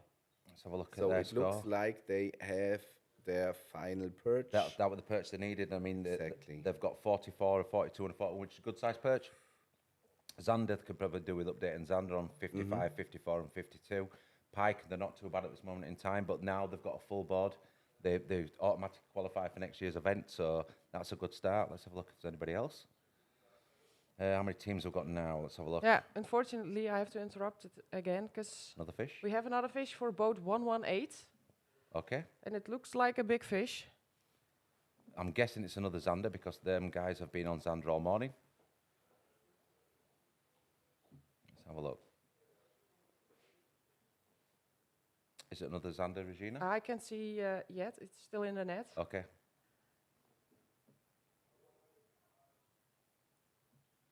For these guys, if it is another Xander, it just shows that staying on that spot. And I mean, they've been hammering this spot all morning, and it seems like it's a big perch. Oh, it's a big perch? Yeah. That's good. Well, they've already got perch of 48, 40 and 40. So, you know, they're good fish. Those are good fish. True. This is definitely an upgrade. This is over 45. Oh, wow. That'll put them in a pretty strong position. Again, they need to kick in with the pike. They've got a 46 pike on the board. And I have another team joining, a team 137, who has also a fish, and that's Xander. 137? 137, yes. That's Julian and Lucian. Yeah, they still need one perch. And that Xander is over 60. All right, okay, that's a good fish. It's a good upgrade. Yeah. Well, they've got a 51 at this moment in time. 51.5 is their biggest, smallest Xander. That's a nice perch. Oh, wow. That's a good fish. Did we get a size on that one, Regina? It was over 45. Yeah, 46 maybe. Maybe 46. It's a good perch. What's also interesting, the age of this fish. I have not much experience how old they are, but I saw some pictures like this size or even bigger. It's a 10-year plus fish. Yeah, very possibly. Yeah, very possibly. I mean, a lot depends on the food source. So sure. we have trout waters in the UK. So literally, the pike go really big, really quickly, and die young. Ah, okay. So you don't. If you have it, that's a lovely perch, by the way, guys. Fantastic. That's a lovely fish. By the way, for team 137, they also got an upgrade, because the Xander was over 60, and the smallest one is 51.5. Yes, fantastic. This one was definitely bigger. They're still outstanding one perch to give them the extra 1,000 points. But I'm assuming they're going to maybe target that now. It's a good kicker fish, though. Yeah, nice fish, guys. Well done. Should we go back to the leaderboard? Yeah, just a quick one as well. The markings on that fish, they're much darker. Is that due to spawning? Do the males go darker in spawning times? Is that right, Regina? Yeah, that's right. Because we had a late warm-up this year, so many fish are still on the spawning spots, or they're migrating off the spawning spots. So, yeah, they are still. You see a lot of black fish. Yeah. Okay. Second place has changed. Jens and Alexander. Team 76, they've come again from nowhere. They've now got 1583 points. Mercury is still at the top and in 6th position as well, so you'll be happy, Toby. Yeah, I am. Proud. I'll look at this Team 76. Yeah, they're overall ranking second now. They've got a 114 pike and a 110. Now, those are two really good pike. That's two really good pike. Perch-wise, they could upgrade. They've got 38, a 38 and a 33. Zander 63, 61, and 55. Maybe another Zander, another pike, and they're going to be strong, especially on the pike. Is that that might be the first side to have 2 meter pike? In same, I might be wrong. I'll need to look at that. Possible. Yeah, but a 110 and a 114 is a good mix for pike, so they're doing well. They're going to be fairly dangerous, I would imagine. Let's have a look at anybody else if it's changed. Well, we have now 12 teams who are with the 1,000 bonus points. So that's changed really quickly. In last hour, there's a few more teams come in. I mean, we expect maybe half the board will be on 1,000, get the extra 1,000 points today. You think so? Maybe. I mean, it's increased already in the first few hours, so Yes, you never know. You are right. Some fish, some teams just need one. For example, one more perch. I think last night, but just before the stream ended, I think there were maybe between 9 and 12 sides that needed one fish just to take them. So these guys are obviously targeting those fish now. In first day, a lot of people just try to scrape fish and finding where they are and what's feeding. But on the second day, it's more of a tactical thing where, right, we did well on perch and zander, we've got those, now we're going to target pike, so they can actually go out there and target the fish they need. Exactly. And we have another fish incoming. Okay, lovely. Team ecoloads.au. I don't know what their number is. Number 45, if I'm not mistaken. They were doing well yesterday. They were in first position for a long time yesterday, so... It looks like a small zander. I don't think it's an upgrade. Yeah, I think 56 is their smallest fish at this moment in time. That's correctly. Has it gone back? No, they put it on the board, Okay, but so I guess it's smaller. Okay. But sometimes it's hard to see on camera. Yeah. And it's always upside down, so it makes it much harder. Well, it's over 60. Oh, wow. Okay, so that's a kicker fish for those guys. I think it's maybe 64, 65. All right, so it's now top zander. Let's have a look at it. Nice net, by the way, guys. Yeah, I was thinking the same.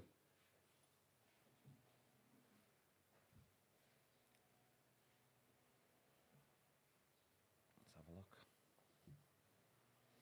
Yeah, what's interesting is, we have 2 more hours to go, then we have exactly half time.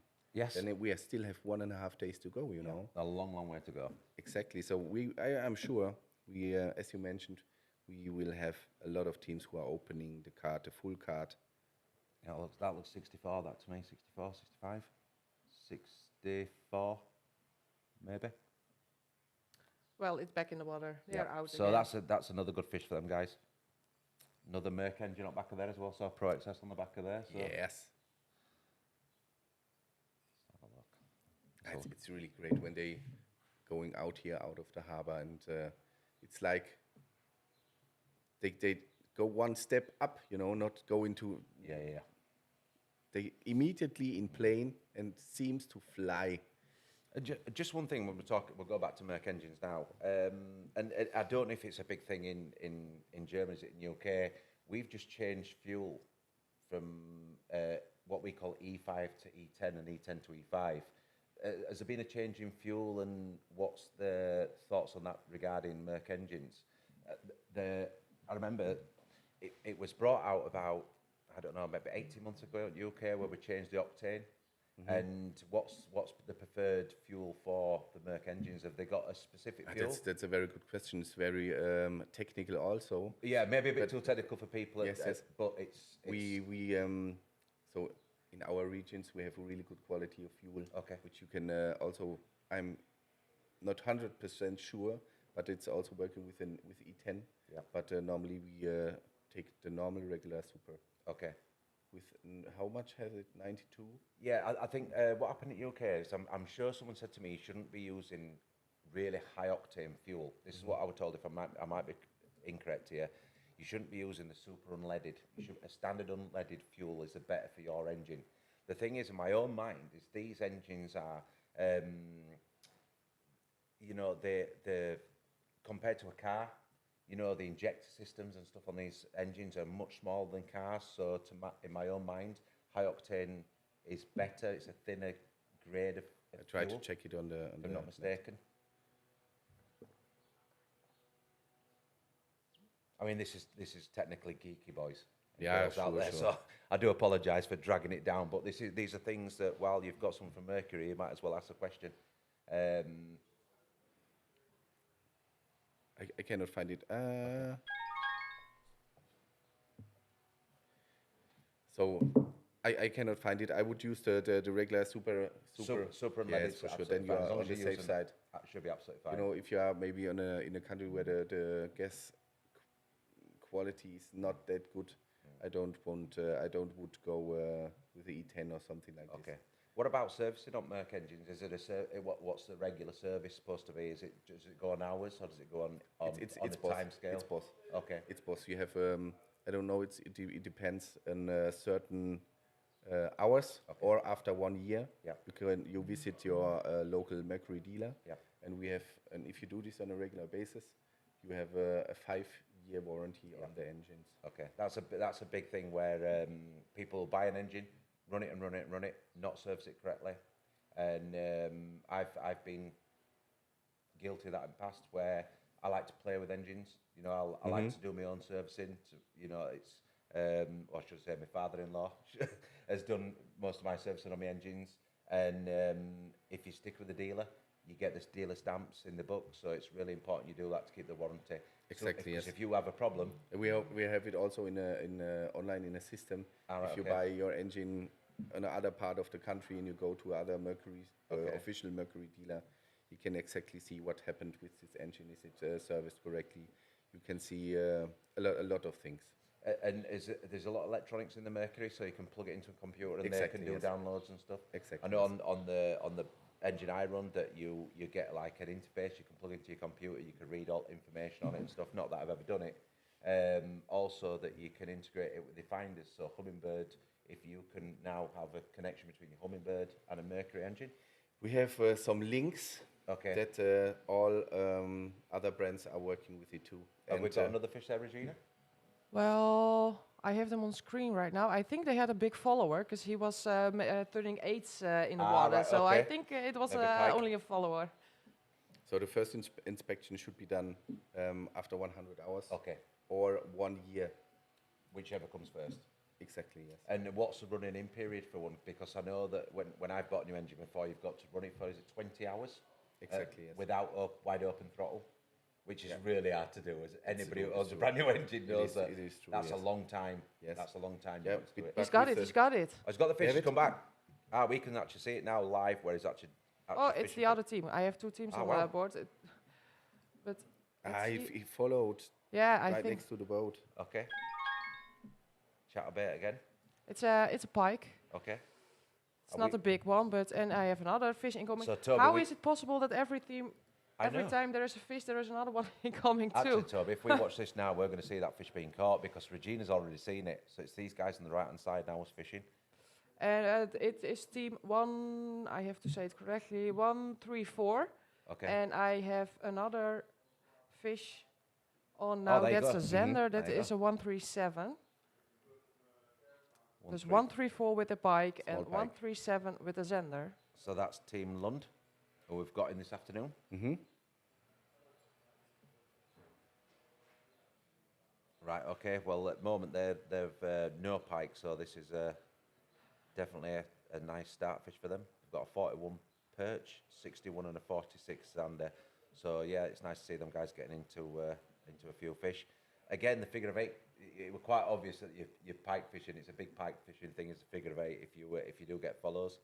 It's amazing how many fish you can go from followers into takers just by putting it in front of them a few times, especially if you go over the top of their head. It's a big thing with musk anglers in America and Canada where it's a big figure of 8. You put the rod down in the water. It's amazing how many fish have been caught doing that. I've used that quite a lot of times. That's a nice zander. I think I cannot see how big the pike is because the quality is not so good Okay. at this moment. But I think the Zender is an upgrade Yeah, it's a for nice fish. for team 137 Okay. because their smallest fish is 61.3. Good. And it looks like over 60, so that would be an upgrade. Their pike's on the small. Yeah, that pike's on the small. But it's It's qualifying 20, fish. 40, 44, 45. Yeah, I think it's probably qualifying fish. That's a nice zander though. Good condition again. Super fat, Again, like yeah, you say. look at this belly. These fish are feeding well. Well, sorry for the interruption again. Let's continue your interview.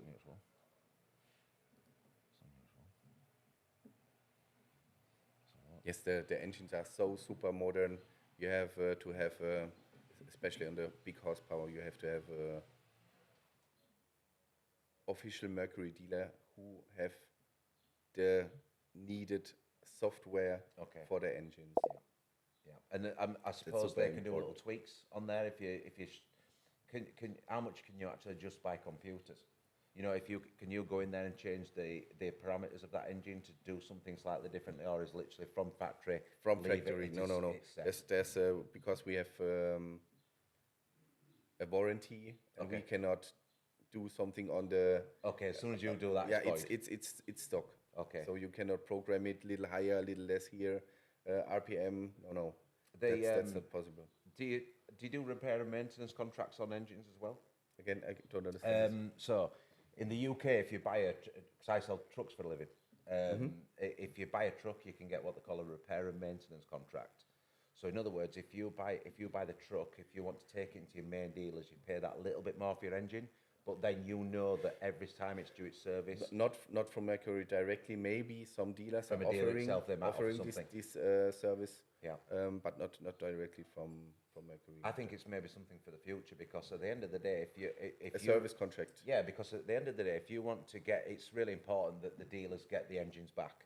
There'll be a lot of boats out there that are serviced by themselves, people like I've done previously.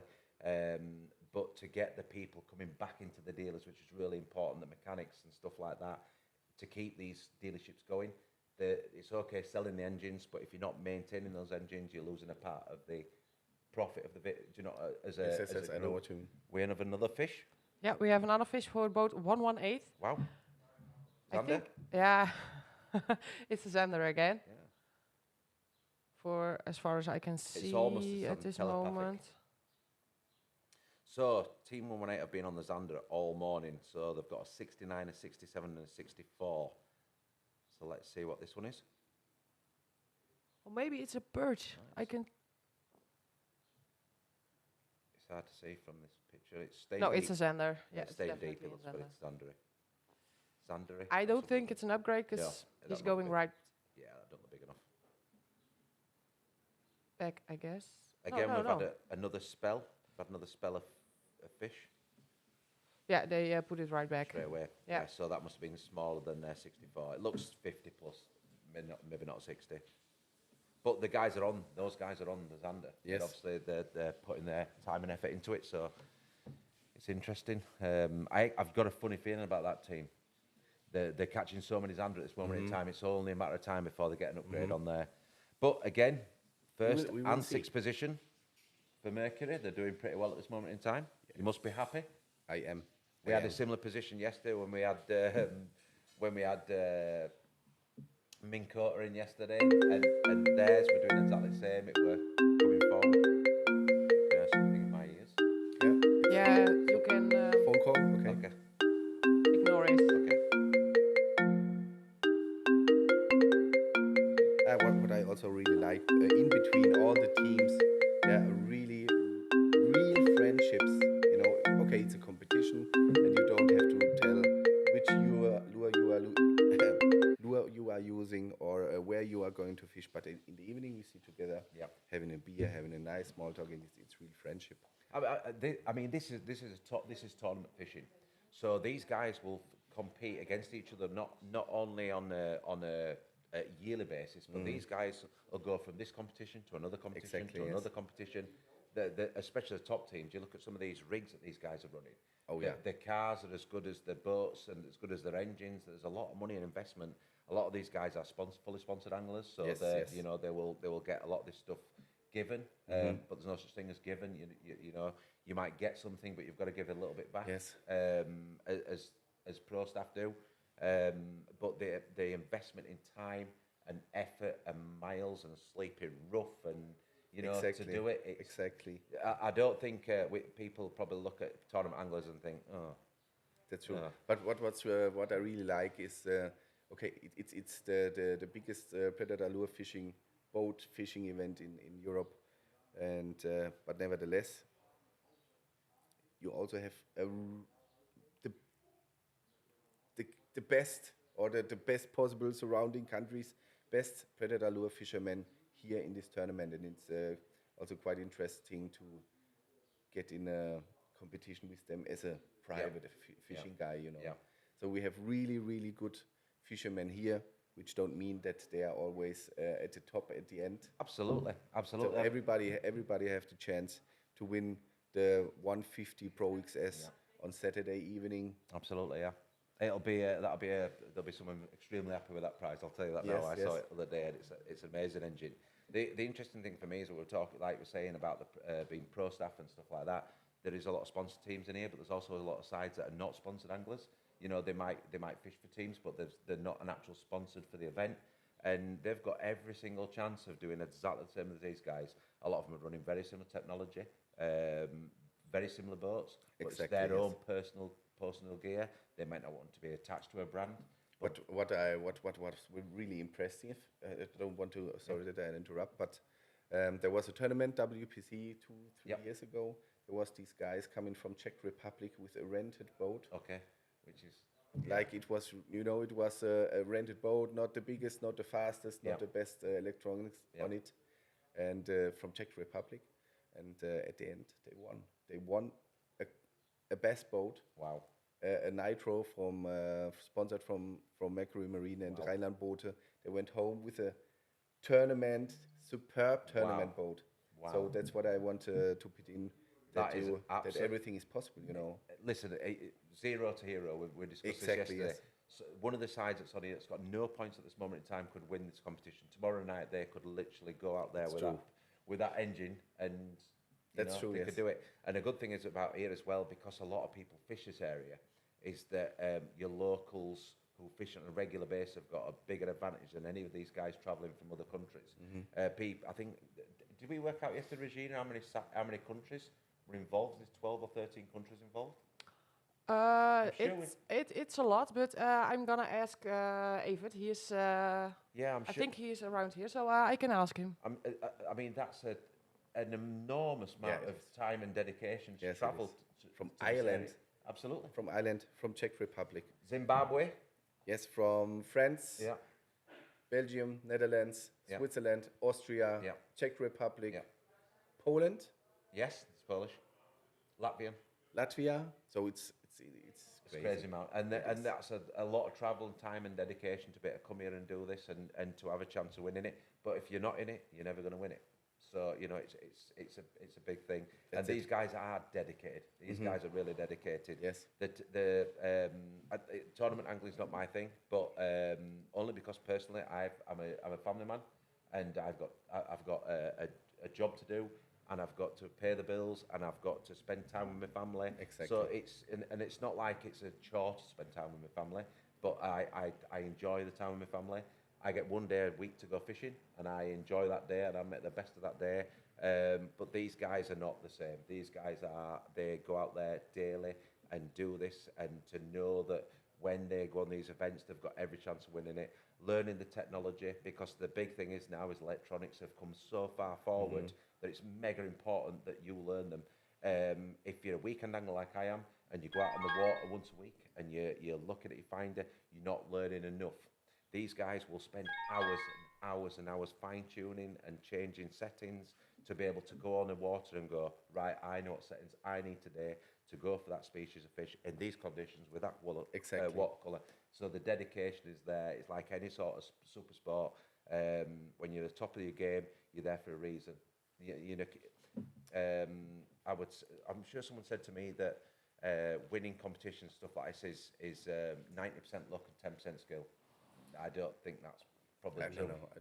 I agree with you. You can drop on fish. You can be lucky and drop on fish, but you still need the skill to be able to catch them. Exactly. And so that's what I also often hear is you had this much electronics and monitors and fish finders and active target and stuff, which don't means that you are going to catch the fish you are seeing. Yeah.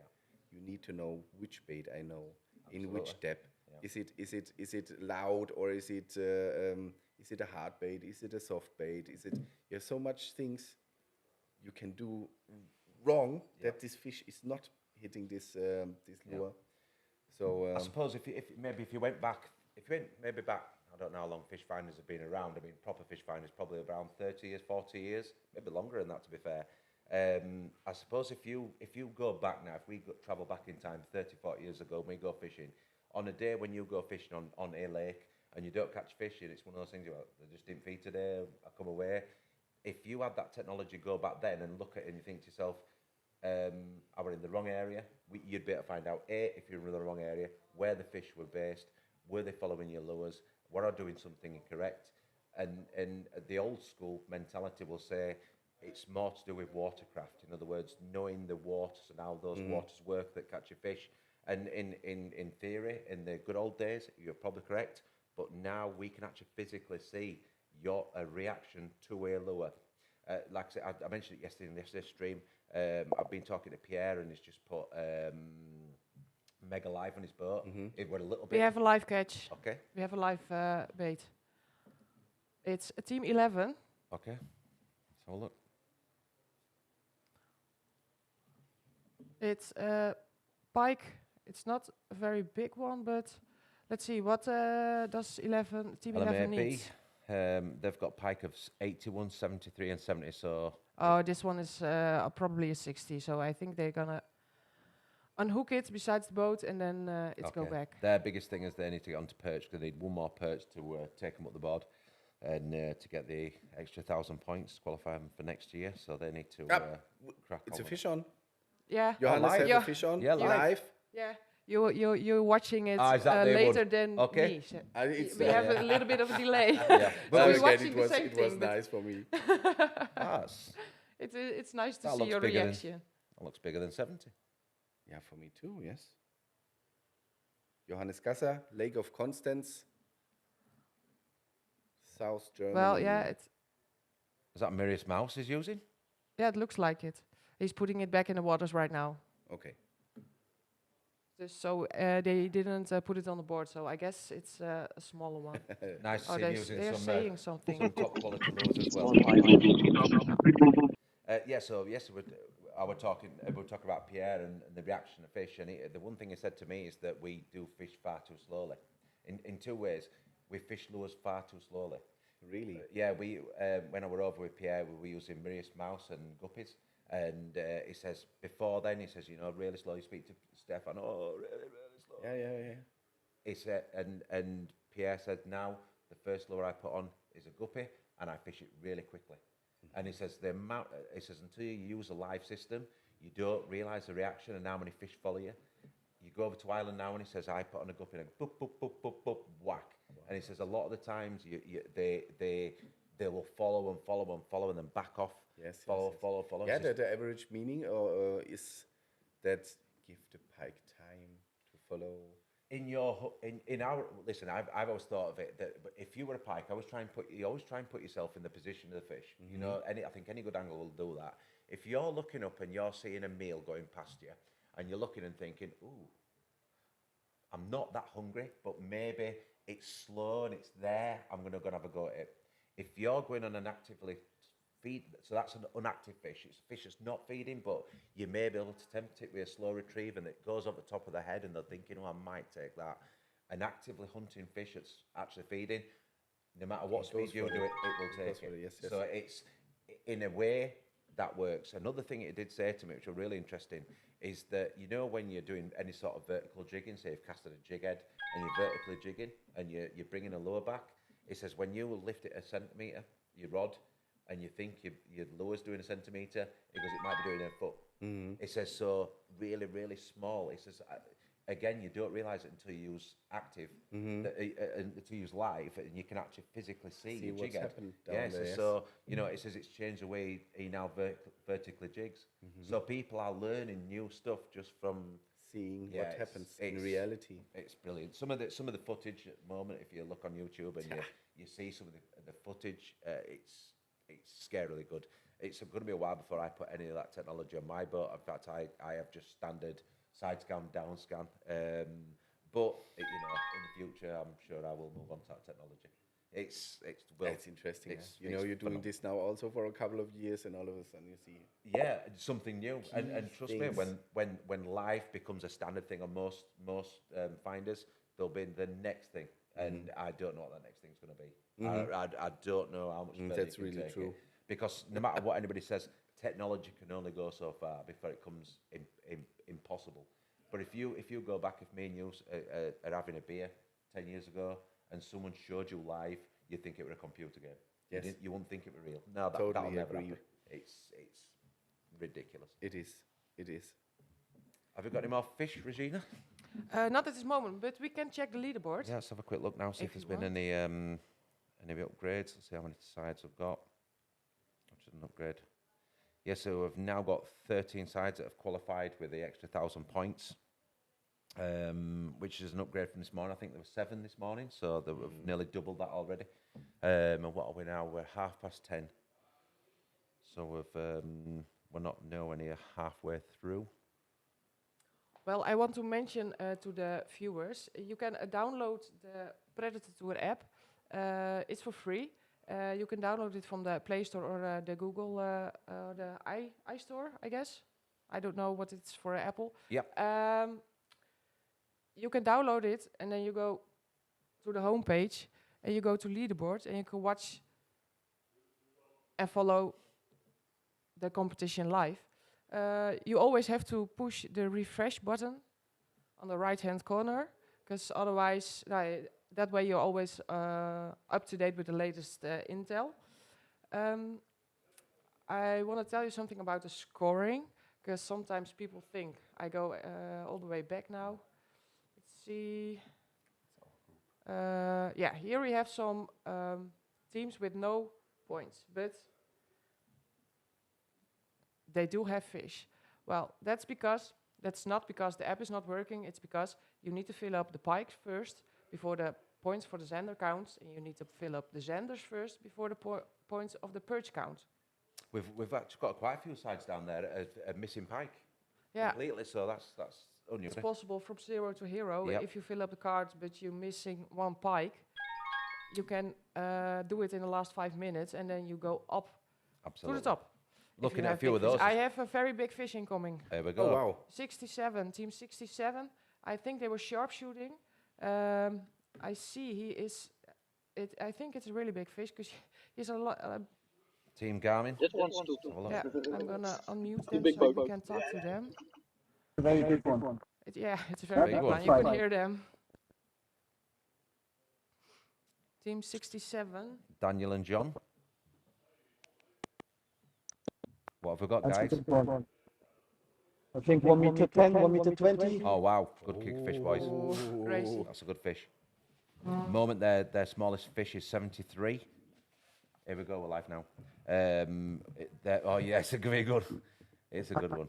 Ja, ja, ja. Ah, Im it's nur im John, Standard, hinterher. Im Standard. John Rückwärts, Charles. rückwärts, ja, ja. They need to drive backwards Big one. because Wow. the fish is dragging so much. Yep. Get it in. So they use the engine to drive Ja, with the fish. Come on. nee, ja, ze zijn nog bezig. Ze hebben nog niet het schep. John Charles. Locker, locker. Daniel, Daniel. Kleine Roller. Daniel. Ja. Nice playing it well. Besser. Ja, ja. Alles gut. Niet te erg over. I mean, it's mega important you don't rush. When you've got a big fish on like that, you can't rush. You've got to let it play itself Huge out. pike. This is definitely going to take them up the leaderboard at the moment. Yeah, They're it's in standing the at net. Yes, man. It's in Ja, the ja, net. ja, mein Gott. Yeah. Well done.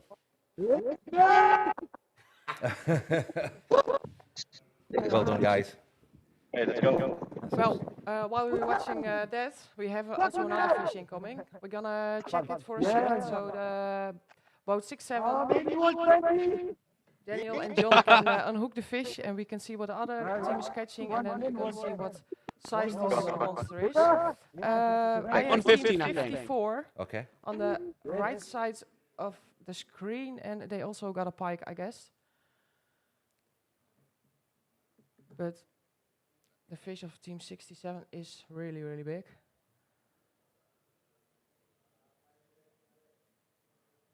They look mega happy. Right, team 54. Do you say they've got a pike, Regina? Yeah, I guess so. Okay. Well, I can say the team 67 with a big pike is, I think, definitely over 110. 10. All right, I can see But both it's now. not on the board yet. Okay.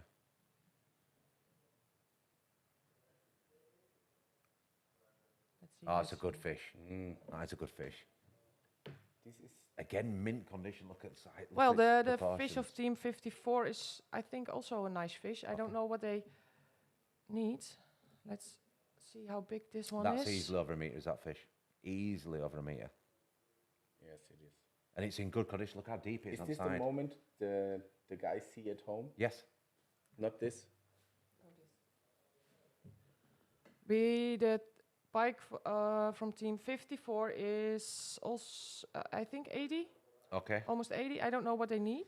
Well, at the moment they've got a 97, an 88, and an 81. So if they could take that 81 off the board, then Well, look at that big pike from team 67. That's a serious fish. He is.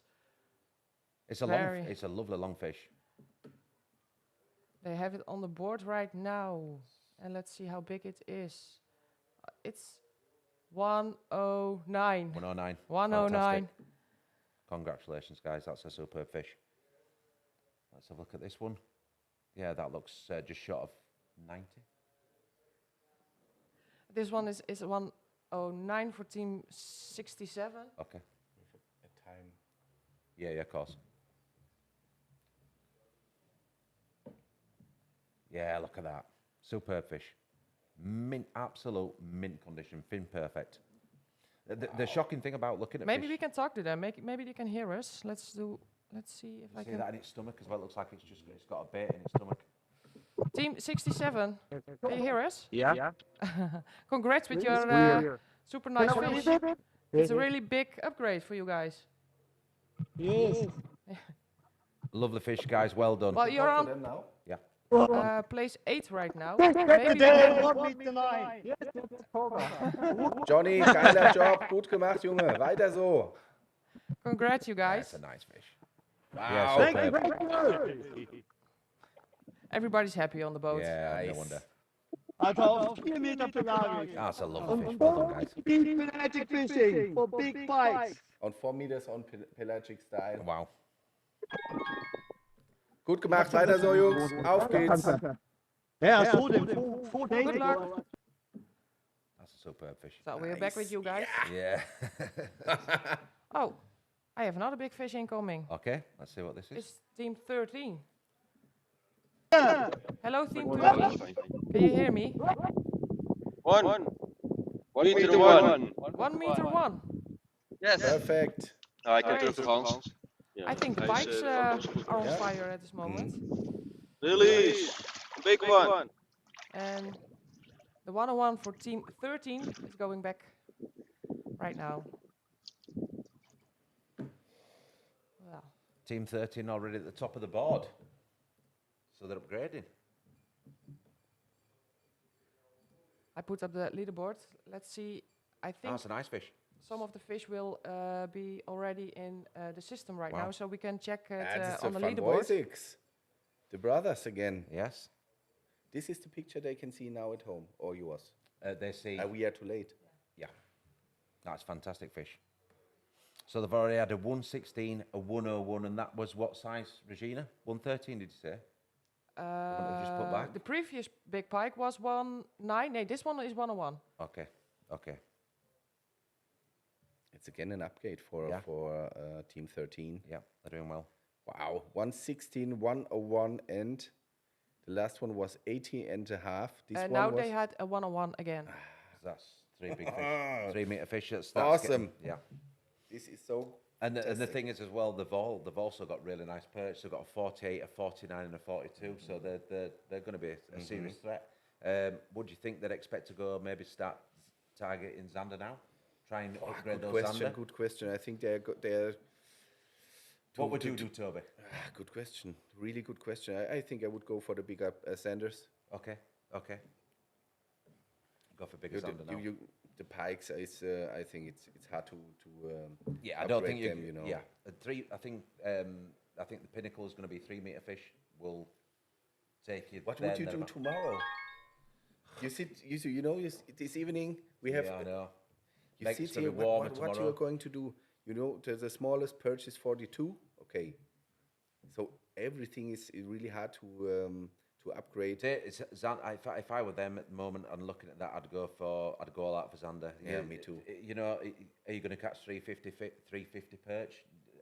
It's, you know, they might upgrade the 42 to maybe a late 40, but your zander at 62, you need rid of that one really, and maybe a 70 or an 80. Yeah, so, it's more even more possible. Yes. Listen, they're a lot more experienced than me, those guys. So I'll let them make their own decisions. But again, it's one of those things where you've got to be thinking. You've got them guys now will have a decision. They'll be stood there, no doubt, now thinking, where do we go? What do we do? We have another fish incoming, a big perch. Again, it's. Have you noticed it? It's team 54 They're already up there on the board. from the Czech Republic. I checked with Evert how many countries. It's around 13, 14. Yeah, 13, 14. And this fish is around 40, I guess. Okay. It's not an upgrade. It's not an upgrade for them. 54. They've already got some fantastic perch. They've got fish of 47, 45, and 45. I mean, that's good. That's great. They're gonna take some pictures for home. Okay. And then you can go back. But they are not sending it in. Yeah, it's nice fish. Good condition. Look at body on it. It's in mint condition. That shocks me as well. All the fish are pristine. Where there's so unpressured water sometimes, where there's a lot of angling pressure, you tend to get damage on fish. When you look at all these, they've obviously been well handled and put back well. Exactly. And that's a nice fish. Anywhere. Well, back she is. It's a good deep fish, in good condition. Yeah, it's nice to see. I don't think there's many things as more impressive than a big perch. I think big perch are probably one of the best looking fish on earth, I think. Zander, a nice fish. Big pike, Neanderthal almost, but a lovely big perch. That's fantastic. Big red fins and dark colours, yes. Yeah, sometimes the colouring is very interesting. Yeah. So my daughter caught some perch here with hundreds of tiny, small black spots. Right, okay. Looks like you peppered it, you know? Yeah. It's a parasite. Is that what that is? Is that a parasite? Yeah. Really? Oh, okay. Wow. I'll tell you what's unusual as well, when you see, especially if you go up towards Sweden and stuff, where you see them with more than, is it over 6 stripes? Do you know what I mean by the stripes down the body? You can get some fish in Scandinavia with got a lot more than... Really? Okay. Yeah, we have them here also. Yes. Sometimes with 11 stripes. Yeah, it's really unusual. It must be some sort of a genetic difference where, I don't know, but they're completely different looking to ours. Oh my word, yeah. Yeah, unusual. How unusual. Yeah, it is. It is. And it's a parasite. You learn something new every day. Again and again. Must be open, you know, for new stuff. Absolutely. So leaderboard at moments, it's getting busy at the top. We've still got 15 sides that have got the extra 1,000 points and qualifying for next year. Something just happened. Sure, I just saw an update there. Is that where Garmin have come up? But nevertheless, if you have a look at position 1, 2, 3, maybe 4, it's not much. No, it's not much. We have here a difference from 15 centimeters. You know? Yeah, it's not a lot. Not a lot. It's very, very close. I think yesterday, would it 2 millimeters difference, Regina, between first and second? I'm sure last night it was a close call. Yes, that I know. No, but that's how don't close recall it was how last much how close it was. Yeah. I'm sure it was about 2 millimeters, so there was very little between it. And that can be the difference between winning this competition and losing it. It's for sure. 2 millimeters. Again, we've just had a spell of fish, all from different areas. I've just been in, earlier on when we had a break, I called into the back, and because all the boats have got GPS, you can see where they are and stuff, and where catch comes in, it goes straight away, and you can ping where it is. Obviously, we can't share that information. But when you looked at where the fish were coming from, they're coming from such a vast area. So it isn't like a certain little small hot spot in. It's spread when those fish all feed, and when they're all feeding together, it seems like they just turn on, turn off, turn on, turn off. And in my own head, that's really interesting. It is. And it's got to be either a slight change in air pressure or water temperature, or maybe an influx of bait fish that I think it will mess your The head. tide and everything. Oh, there's so it's many crazy. different Or little if, when triggers. they open a dam, Sloops. Yeah, you know what absolutely. I mean? Yeah, and it's So stuff much- that you don't see, but these guys, luckily, they're there and they actually physically see it. They probably don't know when other... Regina, do the other teams know when other people are catching? Do they keep an eye on the app at the same time? Yeah, they definitely. So they'll all know. Right, okay. They don't get a notification or something, but Okay. they have to refresh the app as well. Okay. But they can see. They Right, check can it see very most. often. Yeah. But the most I was asking, or they told me somehow, they do not check the leaderboard in the fishing time. They don't want to waste the time. They don't want to give themselves additional pressure when it's close. My word, it looks like we've got some more fish. We need to go back to that. I just want to word Yes. about something else. Yeah, we have for team 54. We have they're very happy. A big Zender. Okay, well, they've at this moment in time, they've got Xander of 64, 51, and 51, and I've no doubt whatsoever they're going to get bigger fish than that. So hopefully that's the 51.4 that's disappearing off the board. Let's have a look. It's still in the net. They're currently running in ninth position. And another fish. They comes always with 2. Yeah. This is team 5 with big pike, very big pike. Oh, So we'll we go have on to- Okay. we have big Yeah, that's a nice Zander Zander. for That- team 54. Yeah, and that's a nice big Xander. pike That's definitely a for kicker fish for them. Who's got the big pike, Regina? Team 5. Team 5. Daniel Ah, well and done. Martin. Yeah, they were overnight leaders, and it looks like now they're going to put a big pike. They've already got a 104, a 94, and a 51. That 51 looks like it's under threat at this moment in time. I want to see this fish. Now, Toby's been really naughty because he's actually disappeared from the side of me. He's jumped over there to watch the it. position that I get it He in real he wants to see it time. before I do. I'm going to look on his expression, see how big it is.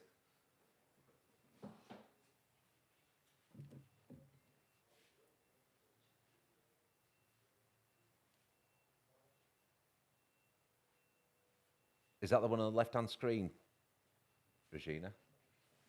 Left we have 54, team 54. Okay, And on the right side we have team 5. team 5. Let's have a look.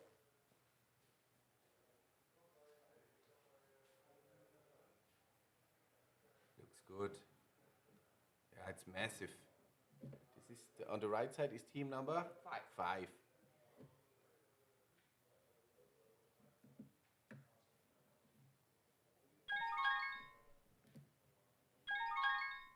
Very nice.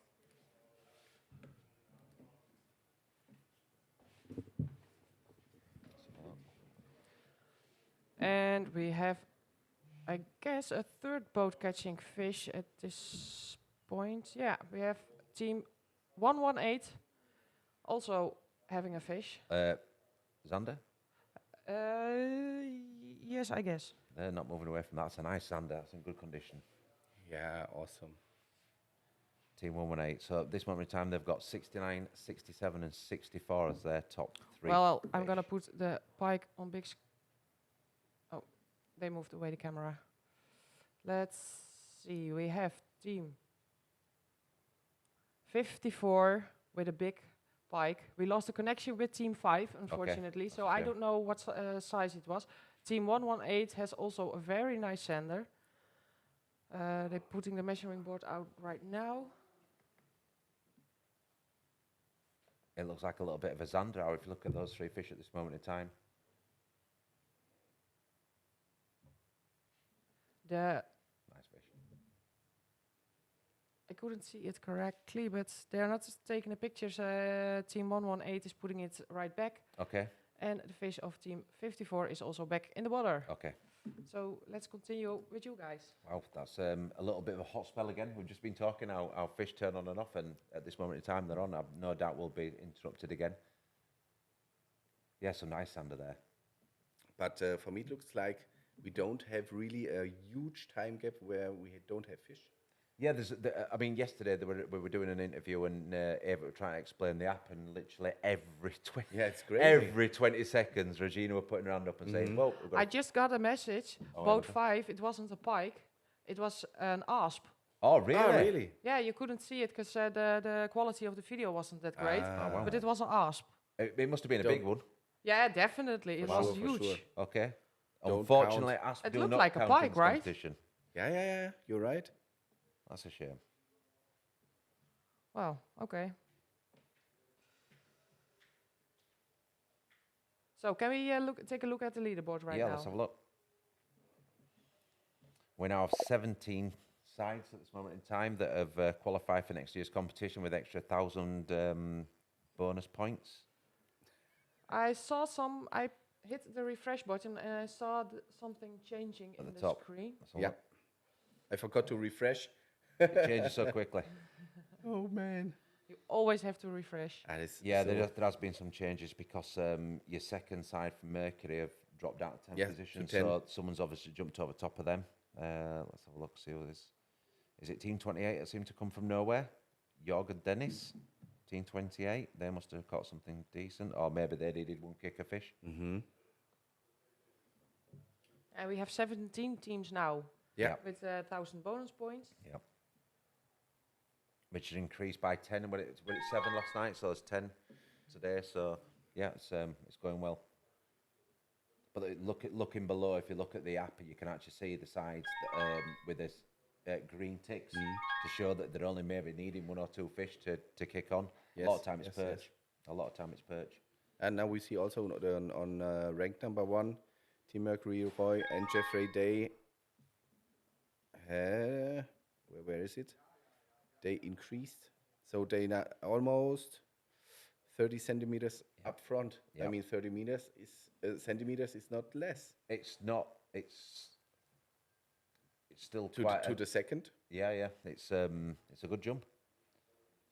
But with the 116 pike, 101 pike, it's that 80 pike. Get rid of that 80 pike and make that a meter fish. The perch are already phenomenal. 48, Already, the yes, 46 that's and the 42, maybe a couple of big zander. But like again, it's one of those decisions they're going to have to make. They're going to have to sit there now and talk and say, do we go all out? We go on. We've got another full day's fishing and over half a day. So do we go all out now? This is where it becomes hard. This is the difference between an angler and a competition angler. That's true. You know, these are the decisions you make. Now, if that were me personally, and I were enjoying catching zander or perch, I would think I'll stay a little bit longer. I've got another day, but they will know that between them there'll be a conversation. I'm no doubt there'll be no arguing between them. Are they these two brothers? Yes. So maybe some fighting on board. You never know. Anything like me and my siblings. So yeah, so there's now they're going to be having that conversation. What do we do? Where do we target in these conditions? Is fishing well.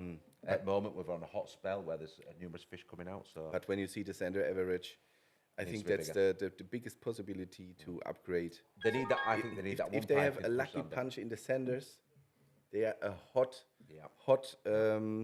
team for winning the competition. I mean, the 42 perch is not a monster, but it's a good fish. So if they replace your 42, the 62 zander, maybe another decent zander, and that 80 pike, they're going to be Exactly, strong. yes. I mean, they're 30 centimeters in front at this moment in time, half a foot. It's a not lead. bad. It's a lead. It's a bigger lead than last night when it were we're talking millimeters last Exactly. night. Today it's more than that. So And we saw this huge pike caught by John Chowns. They are placing on the second at the moment, team 67. Yeah, a big jump to the second place. They finished yesterday as second. yes, yeah. Yeah, and also, Again, also they came possibility from nowhere. to- They came from nowhere Exactly. yesterday. Also a lot of possibility to upgrade with the perch. The smallest is 37, and it's easy. Let's say not easy. It's possible We're to sat get here in a to get a meter pike Yeah. here. Yeah, yeah, yeah. We are sitting here and have good making words. it sound easy. Great. Should we go for maybe a break and you guys can watch some? Yeah, some good idea. fishing while we just have a quick break, Yes. and we'll join you after this interval. Yeah. Stay tuned.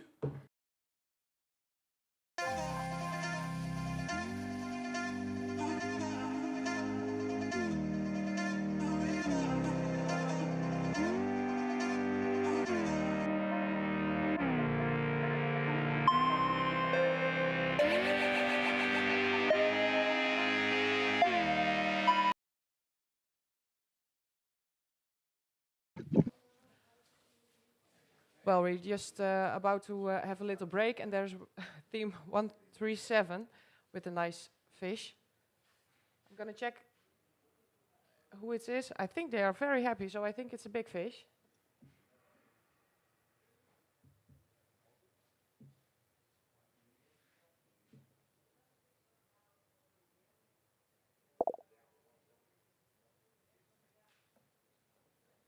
Well, they only need one perch for the full card, and yes, it's a perch. I see something red.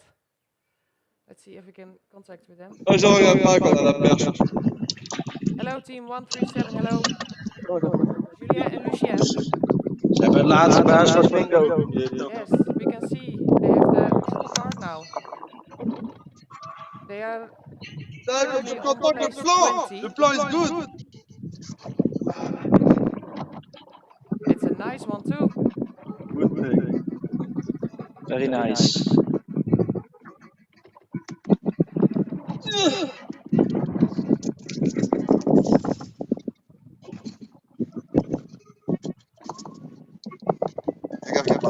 I love visitor. Merci papy, merci Julien.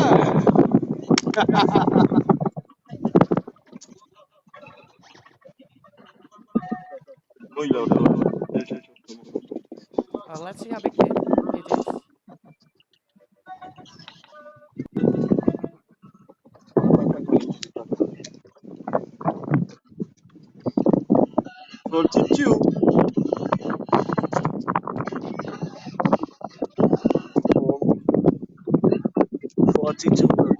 Mets ta main plus en haut là, plus que je voyais bien. Puis tu mets les comme ça. Là. Arrive à la mettre comme ça. Les deux doigts, non? Oui, 42 quelque chose.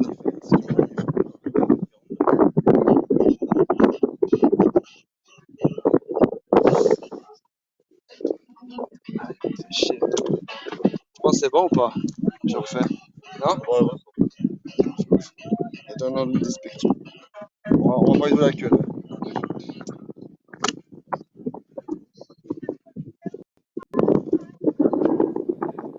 Well, that looks like a nice 45 perch. I'm sorry. So, you guys, when in a few moments it's gonna be up in the leaderboard, and I guess they're gonna jump some places because this is the last one they needed for the 1,000 bonus points. And currently on place 20.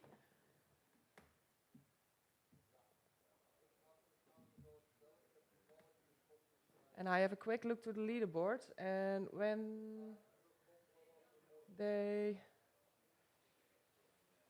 at this one, I guess they gonna end up in the top 10. So that's a big gap. Yes, my man.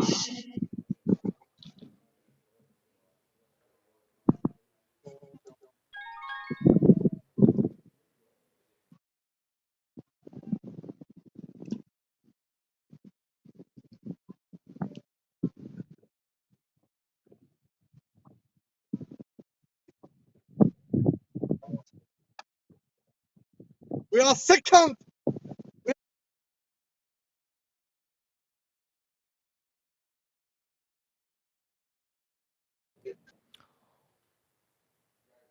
Well, here's team 134 with also a catch. Team 134. Let's check who they are and where they are standing. It looks like a big fish curling to the rod. It is a huge perch. I see some color on it. On continue la dérive là. Maybe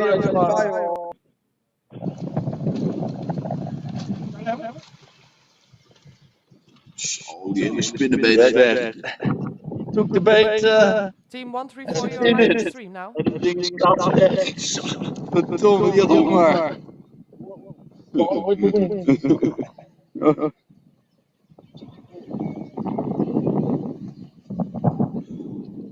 Welke spinnenbeest? Well, it's actually funny to say because this is Frank and Bas. Congrats, Frank and Bas, with this nice catch. Vaak. Compleet weg. And I have another fish incoming by team 137. Team 137 catch. This is 50 plus. Zender, oh, we have a 50 plus. The perch is a 50 plus. Unfortunately, the imaging is not that great because probably they are somewhere where the reception is not that good, but it's a super nice big fish. We're gonna switch to team 137. Congrats, team 134, with your big perch. It's gonna upgrade your score.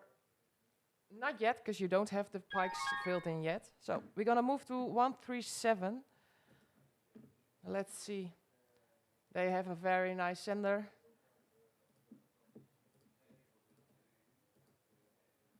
Team 137, and I think I have another fish incoming. No. It's quite busy over here. Well, yeah, I have another fish incoming for team Rick. Rick, which team are you? We are team 43 still. Oh, yeah, I'm sorry. No, it's fine. It's fine. But they have another pike in the boat. They caught it on a. It's a smaller one, but they caught it on the first cast with the chatterbait. So. Yeah, but they need. This is Yeah, the that's third pike, right? Yes, this is the third pike, indeed. Yeah. So the points for the Zender will count as 100. Yeah, yes, the Zender will count for them now. So the pike is 55 and a half. 55 and a half. That's great. They're currently on a rank 106. But I guess they're going to jump up some places because the Zender will also count now. They already had a 67.3 Zender. So that point will also come up. Okay, quick release. It's the best. Well, I guess that's it for now. Yes. Yep. Thank you for calling in. Yes, no problem. Bye-bye. Good luck. Bye-bye. Thank you. Well, I guess that is it for now. There's no more fish incoming, so yeah. I just started a little movie from the start this morning. Oh, yes, live. Another fish.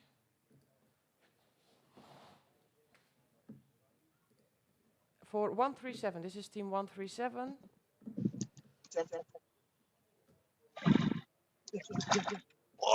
Really big perch.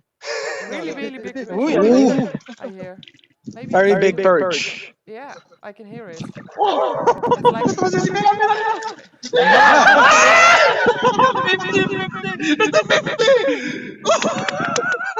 Spotlock. I think it's fire. Whoa! Really big perch. Oh my god, This will be the second perch in like 10 minutes. Ah mais là, ça, t'as juste un temps. J'ai peur là.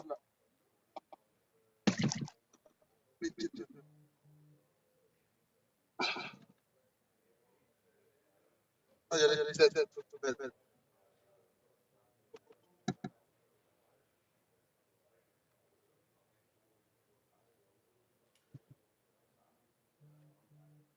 The team 137. Oh my god. Crazy, what a crazy. Super nice catch, guys. Massive. Soleil vert, viens là. Hi. D'abord, fais la Super photo. healthy. Well, Team 136 is currently on second place. Regarde, c'est 49. Not 50? 49. But this fish will rank them up a little. C'est bon? 49. 49, almost a 50. Almost. These guys already had a 43, a 42.2, and a 41.4, C'est so ce que this je is disais hier. definitely an upgrade.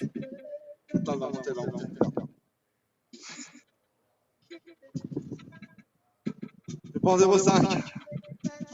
They are not gonna beat the top team right now, but Une they're carte? getting closer. It's okay? Yep. It's Après, okay? t'as fait une photo avec. T'as fait une photo normale ou bien pas?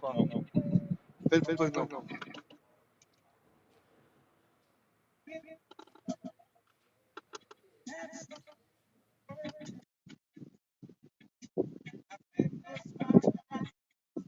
On voit bien la queue là.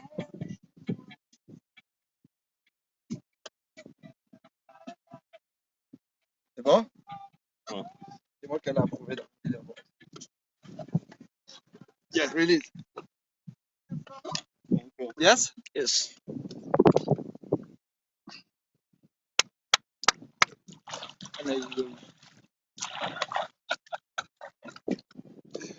The fishing, my friend, is incredible. En tout cas, il y en a qui suivent, hein, parce qu'Alain, il a déjà marqué, c'est fait. Dis-moi Well, quel est. congrats, you Tell guys. me You there guys is fishing. the leader. I'm gonna try to start the movie again, and see you in a bit.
Hello and welcome back, Predator Tour 2023.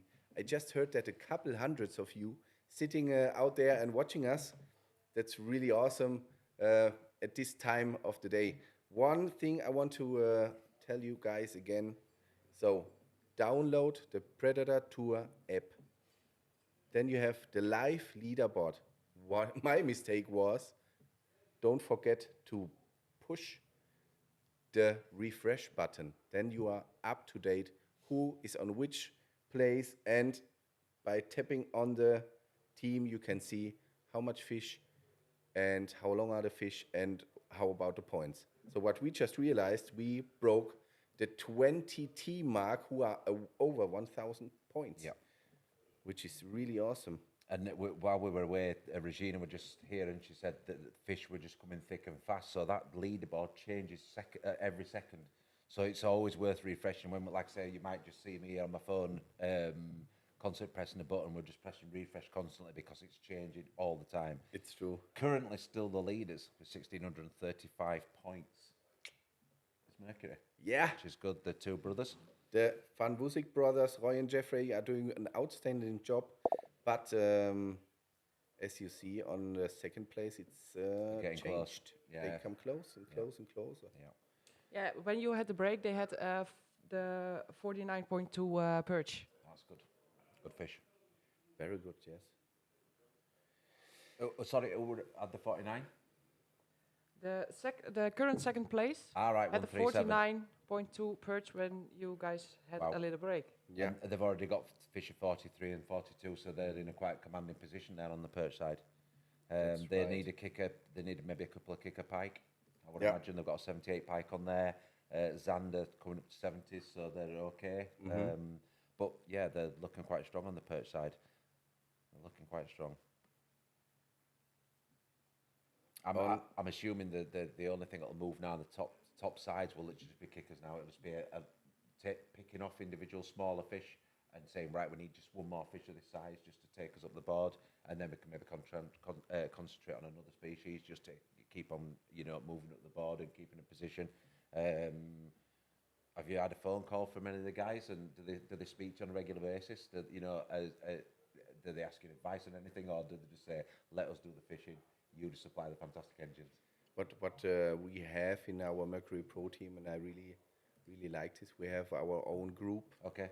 And we share some key information about the depth, how deep are the fish, what kind of fish, which lure they had success with, and we do this internally as a team. Proper team. Okay. Exactly, Well, that was one of the questions we asked yesterday, because there's teams with multiple, there's sponsors with multiple teams. Are they talking to each other? Do they share information? Do they say, listen, you need, could you help one of your other team members if they need pike? We've just come off pike, you need to move here and do that. Does that happen? We sit together in the evening with a cold bottle of water. And yes, we talk and share what was good on the day and where and whatsoever. So I really like this. Yeah, that's a team. It's a team. Absolutely, exactly, it's a team. Yes. So that's how it works. Any fish coming through, Regina? Not at this time. No, sorry. I'll keep on checking the leaderboard, see if anything's changing. Yeah, there's fish coming in at the back office, but not live. Not on boats with marshals. Okay. If you actually went in the back room and you saw the fish on there, it's amazing how many fish are coming in. It's literally constant, but they do have lulls. There is little lulls. Yesterday, I think around dinner time, we were at Regina, where it went really quiet. Yeah. For maybe an hour, and then straight after dinner, it just kicked back in, and I'm assuming it'll be exactly the same today. But we've had it's been constant sport this morning. We've been catching fish all day, so it's not been too bad. We were a little bit worried with the easterly wind. It had changed maybe how the fish fed, but it doesn't seem to have made much difference. Exactly, yes.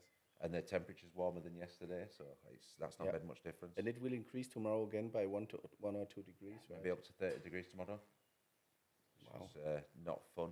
Yesterday, there were one team, I won't mention it well, but the guy were wearing a full coat and a hood and pants, and how warm he must have been yesterday, but maybe just to escape from the sun.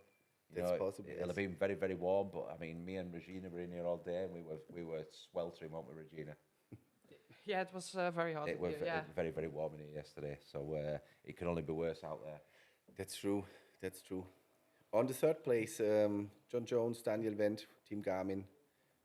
They ended yesterday on the second. Yes. They had success now with a 1.9 meter pike. We will see. Yeah, they just need another decent pike. I mean, perch-wise, they're doing quite well. There's one perch on there that needs to be changed at 37 to a 40. I mean, they've got a 47, which is a really good fish. A 47 and a 42, they're nice fish. The 37 just needs taking off there and maybe then concentrate on Zander. They've still got early 60s, late 60s, so they need to upgrade that and take the 87. But yeah, they're doing quite well. We have a fish. Yeah, we have a fish. It is for boat 67. Okay. Oh, they haven't lost it. They lost it. Yeah. There seems to be quite a few fish today that have been lost. Well, they had it on the board, but I guess. Oh, that's the team we were talking about. Yeah. It wasn't an upgrade. Okay. So. Okay. Yeah, we were just talking about those guys as well. So, fourth place. It's tight. I mean, we're talking, 2 or 3 centimeters between 5, 6 teams there. So they're going to swap positions all day. I would imagine it'll be up and down and up and down. Yeah. At the moment, like you've just said, I think we've got over 20. Oh, we've got more than now. We've got 23 sides that have got the 1,000 points.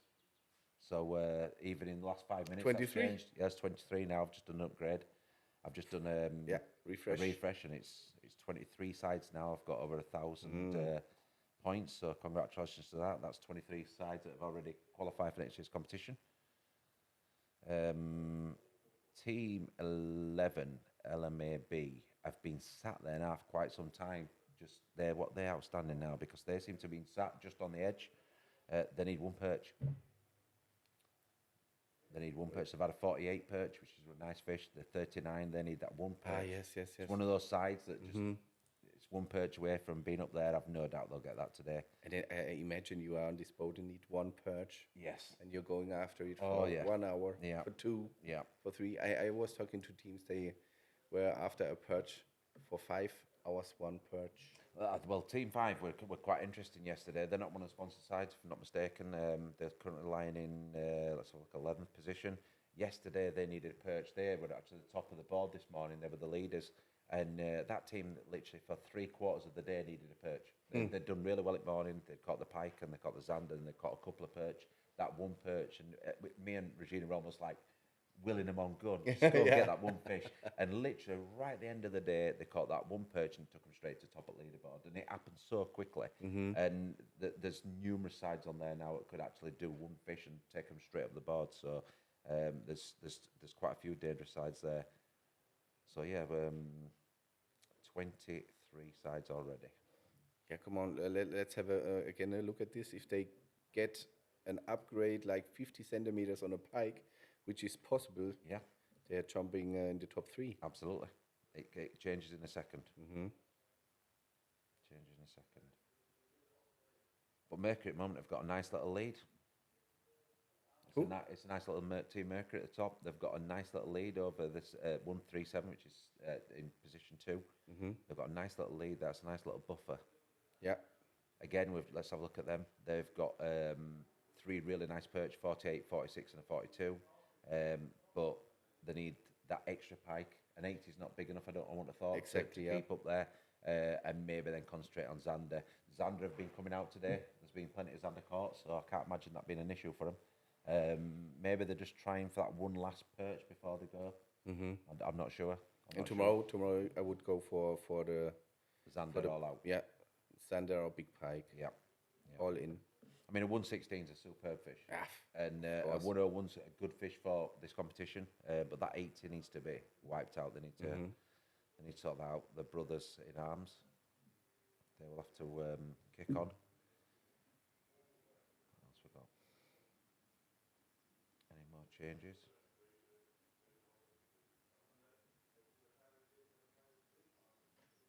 Yeah, second Team Mercury, Team 78 need to just do a little bit of an upgrade. They're just dropping out table. They're in 6th position. They're down to 12th now, so maybe less water for them tonight and and a bit more of a conversation. But no doubt they'll be in touch with the other guys and say, listen, what do we need? What do they need? Let's have a look at this out there at this moment in time. Again, they've done okay for perch. They've got a 44, a 42 and a 41. Zander, 55, 54, 52, just didn't enough. They really need to concentrate. Pike, not too bad. Not too bad. Not too bad. But if you have 10 centimeters more at each center, the world would look different for them. Yeah, I think they'll probably be going all out for Zander. What I have to say, they are a really, really nice. They are a couple. Okay. And they are super, super sympathetic. Yeah. And my daughter loves Gea. She's so sweet. And Gea is also at a young generation fishing contest we are doing on a boat. So follow us on Facebook or Instagram. We do a fishing contest from Mercury for the kids, for the next generation, and you can apply for it and go, for example, with Gea or with one of the other pro team members on a boat, and we do for you a competition. Opportunity of a lifetime. Yeah, that's awesome. So, Patrick. I think the more time you spend around talented anglers and good anglers, and you can take little bits, it's really important that if you do get an opportunity to fish with these people, that you learn. You never stop learning. In this, you never ever stop learning, and anything you could take from fishing with better anglers. The one that people have asked advice and stuff on fishing before, and how do I do this, and how do that? I'll say exactly the same. Spend as much time with people who are good at what they do, and you will pick up off them. So I haven't had one person guide me in my fishing. I've fished with a lot of very, very good anglers, and I've taken little bits of every one of them. And I think it's really important in your fishing. And if you want to do this for a career, you want to be a pro staff, learn from people around you, because everybody's got their own niche, their own little technique that works. Exactly. If you stand side by side with people like Truman and Pierre, and you see what they do, and you can pick little tiny, small things that can make a big difference in your own fishing. Keys. The good thing about modern fishing is that with YouTube and with the live streams and stuff like that, and watching these guys here, you will see them do things, and you think, oh, that's a little bit different. I've never done that. Maybe I should try that. Yesterday, when I went out with Leon and we were using like really heavy leads in like 8 and 9 meters of water, it's not. I wouldn't do that in UK. It's deep water. Have we got a fish, Regina? Yeah, we have a fish incoming for Team 9. That's Hummingbird Minn Kota team. Good. It's Sean and Jesper. Yesterday they only needed the pikes, but I don't know how they did so far, so we're gonna take a look.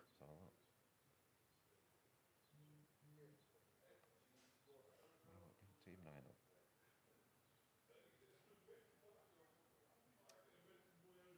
Let's have a look. So at the moment they're currently ranking at 125. So yeah, they do need to get decent fish. What Yeah, fish they have we need got? 2 pikes. 2 pike. But Yeah. I can't see the fish yet, because we have another fish incoming for boat 28. The interesting thing there, it's Sean, and we spoke to Sean Witt yesterday, and he was going all out for perch and zander, and said he would concentrate on the pike going It's forward. a Zender. Oh, it's a zander, so Yeah. it's got a bigger fish. And it's a really nice one too. It's at the moment their smallest zander is We at have 59. Boat 28 also fish. It's a pike, Okay. and that one is over 80, almost 85. Wow, that's a good upgrade, more than 20 centimeters. That's a big upgrade. That just shows how far you can move in a table. Let's just have a look at this one that Sean's got on now. Yeah, he's got it on the board, but I cannot see how big it is. I'm guessing it's bigger than 59. Yeah. Definitely.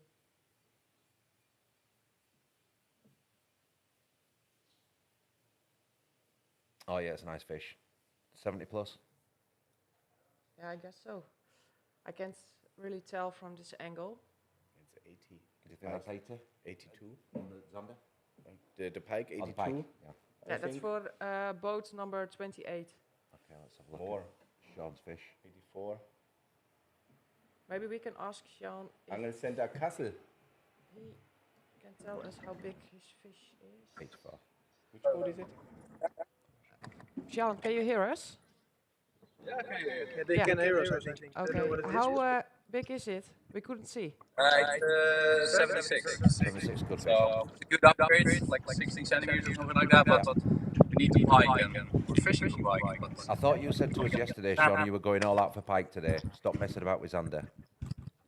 yeah, the pike's a bit slow. We had like 2 fish that were like above 110 following, Okay. and we lost. And yeah, it's slow, but we only need 2 good fish. But we'll take this upgrade to Xander as well. So pretty cool. Nice fish, guys. Well done. Keep on hammering.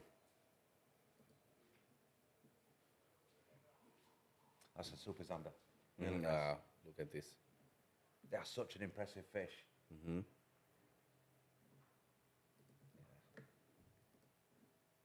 He's a talented guy. I've got a funny feeling about them too. A sneaky feeling. They've got decent perch. They've got a 50, a 45, and a 41, which are that's fantastic. Now they've got a decent zander on there. The 59's disappeared. It's going to take them up, but they do need them 2 pike to kick in before we actually see them on the top end of the board. They're ones to watch. I think they're ones to watch. They've already had 2 follows of fish over 110. So yeah, I've just got a sneaky feeling about Sean. It's really great. It's so close. It's so close. Have we got any change now? We're on 20. 23 Still teams on 23 teams. have opened the full card, which means additional 1,000 points. An automatic qualification for next year's event as well. And if you see on place 24, Team LMAB, Johannes and Leon, if they get now 1 perch, they jump directly in the top 10. They've also got a really big perch of 48, so they could be really dangerous. They need slightly bigger pike as well. So I don't think a couple of 70s and an 80 is going to cut it. Yeah. But they're very good on zander, 89, 85, and 85. Those are scarily good zander.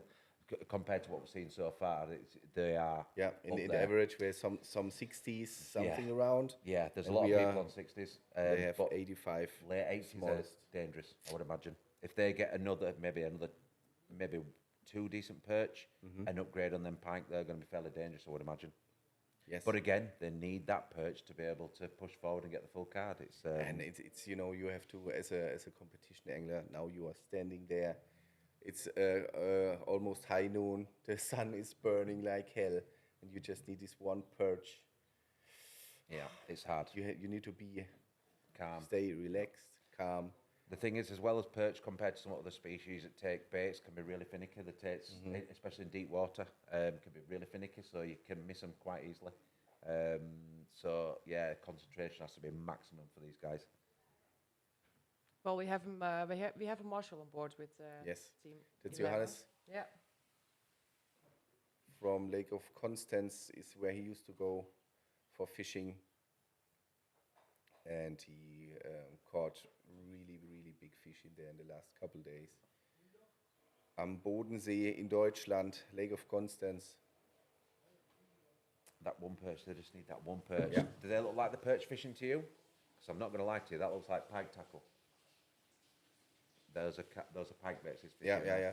I saw it. So maybe they're going for upgrade on the pike rather than going for that one perch. They do need an upgrade. Those 270s are not going to cut it nowhere near, so they're going to definitely have to upgrade that. Maybe they're thinking to themselves, we can pick a perch up at any stage, and the pike are biting other people. Around other people. Tell me which time you prefer, which species. What do you think is best? Is it best perch chasing in the morning, or it's hard to tell? Huh? It's hard to say. I think there's so many different factors for me. Personally, I prefer if I were targeting perch, I'd want first and last light. I think light condition in the UK, the light conditions are really important with perch. I think they're very light sensitive. Bear in mind our waters are much shallower than over here. So if I'm fishing crystal clear water, I prefer that first hour of light and the last hour of light are the 2 most important times. Probably same with Xander in UK as well. I've caught them in bright sunshine, but generally it's a light condition thing. I think they're a lot more susceptible to light conditions. If I'm brutally honest, I don't particularly like fishing during dinner time. I think it's quite it's more of a dead time, high sun. Mad dog's an Englishman. That's what they say. Those are only 2 people go fishing in the sun. So, yeah. But I wouldn't want to be those but guys. today you see almost 12 o'clock, 20 to 12 o'clock. Yeah. We have still some nice fish on. Yeah, we've had a good run of decent pike as well today, so it's going to be interesting. It's been mixed today. There's been a good mixture of fish. Well, yesterday people really struggled to get onto the perch, but today they seem to be picking them off. There's some nice ones come out. I'm not sure. We can speak to the guys in the back and see how many perch and how many metre pike have come out today. I think we had 26 metre pike yesterday, Regina, wasn't it? Wow. Yeah, I guess so. I think around 26. It was quite high number. Yeah. And then maybe 7 or 850 perch, which is crazy.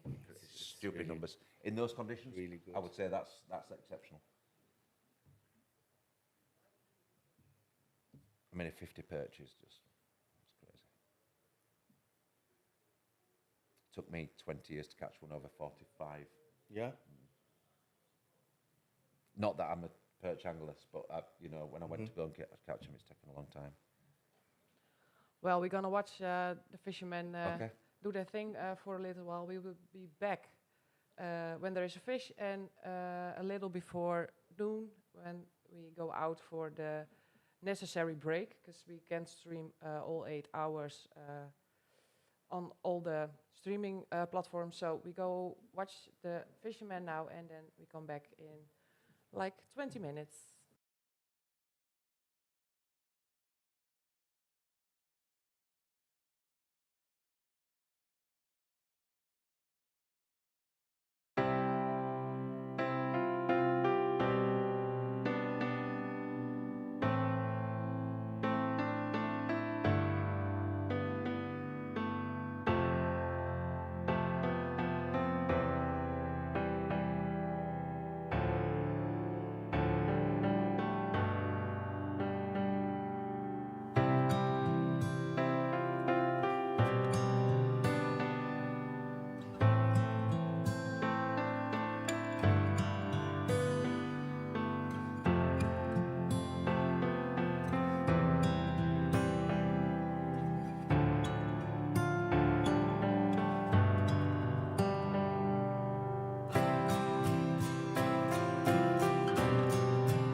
that were a really short break. We seem to have a fish. We have a fish incoming for team 125, 125. Okay.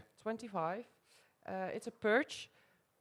I don't know how big it is because it's still in the net. How is 125 doing at this point? They're at this moment in time ranking when it upgrades. 31st, 31. Mine's not showing for some reason. Yeah, I forgot to upgrade 125. Just seeing. refresh. Right, let's have a look.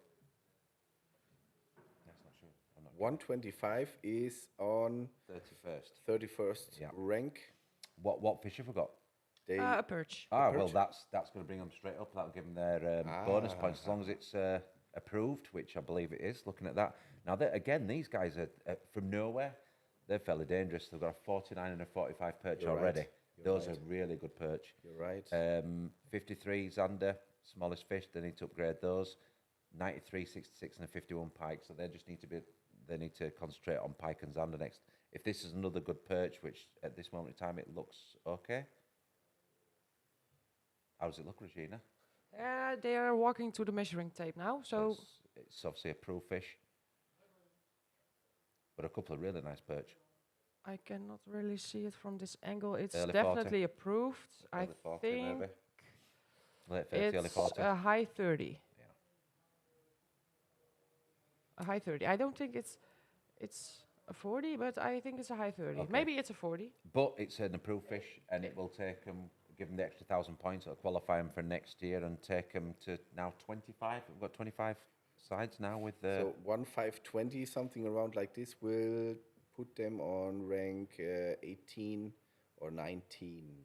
And that'll now be 24 sides that have got the bonus points with a full card. Yes. As we should see when it updates. They're taking the pictures right now. Is it early 40? It's difficult to see. Something close to 40. It's very close to 40. If it's not, it's 39 maybe. 42. If you've got a lot better eyesight than me. I just If you could see just that. do You've like got that. slightly And better. it's back in the water. It might just be over 40, that, you know? Mm-hmm. A little That's- more. is that 40 Finish mark? a little over Probably it. 42, 43. Well, they're definitely happy because, it brings them the bonus points, the full card. Yeah, and they've got a scary amount of decent perch. They can forget perch now and go all out with Zander and pike. Yeah, they could be dangerous. Yeah. So they become something like 15 or 16s. But again, they've definitely got to improve on a couple of other ones. But I mean, perch wise, they've done fantastically well. A nice steady release there. Yeah, they're nice. They are happy now. They realize Absolutely. they have the full card. I mean, it must be a really big thing. Like I say, I'm not a competition fisherman, but I'm doing it soon. And a full card sounds, that people go. Relieve you somehow. How can you not catch 9 fish here? When me and you were speaking as a couple of fishermen, you go out there and you think that water's full of really big fish. I've got to be able to catch 9 fish. Yet we've still got numerous teams out there that are needing a single fish. These guys, being one of them, they've spent over a day and a half to catch nine qualifying fish. So, and they're obviously very, very talented anglers. They've got 3 really, really good perch on there. Mm-hmm. But yeah, it's not as easy as we all think. It is. That's absolutely true. And some days I was talking to a fisherman in the pre-fishing. He had days he caught in a couple of hours like 20 sanders, 20. And then the competition is going on and you are struggling. We were it's exactly the same scenario. I was speaking to Leon last night, and he took me to a spot. I can't say what it was, but it's out in there. And he pulled up to a spot and he goes, "Here, we'll catch Zander." "Are you sure?" "Here, under the boat, no problem." Bang, straight into fish. Again, bang. I'm like, God, it just knew. And then we moved down to another spot, which was just around 25 yards away. And then we struggled after that. We really struggled to find fish. And he said, going back, I think 4 or 5 weeks, he was fishing with his son. And he goes, they had like an hour and a half fishing and 15 Zander on it, and it's like all here doing this exact technique. Insane. You know, and he says it changes, but generally when you stop there, you'll catch Zander. He said, "I will take you and catch you a Zander." Yeah, that's why they keep their spots to themselves. Spots to themselves, for sure.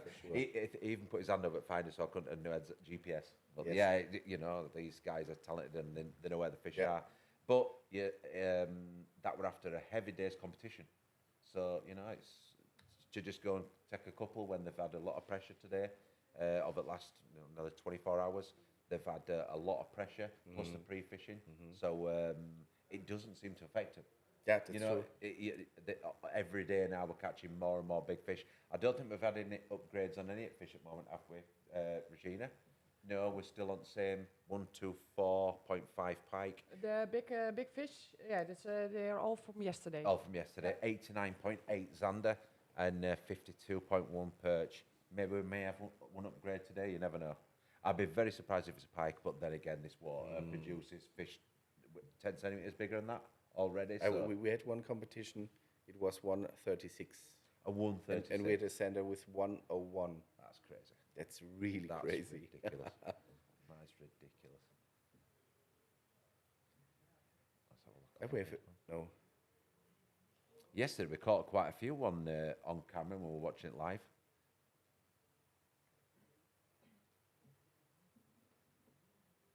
It's interesting as well when you look at the team on the bottom left. Which team's that? It's 129. Okay, so 129 are they're using the same technique but slightly different lures. Maybe to find the key, because sometimes you need that little contrast in lure colour or size or weight. The huge strikes you mentioned, huh? Yeah.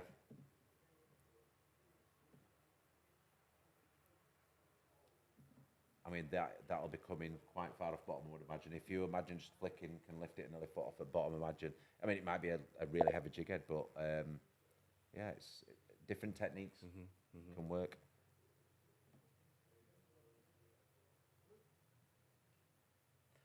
Well, we're gonna watch a little movie, and we see you guys in 10 minutes, I guess. Yep.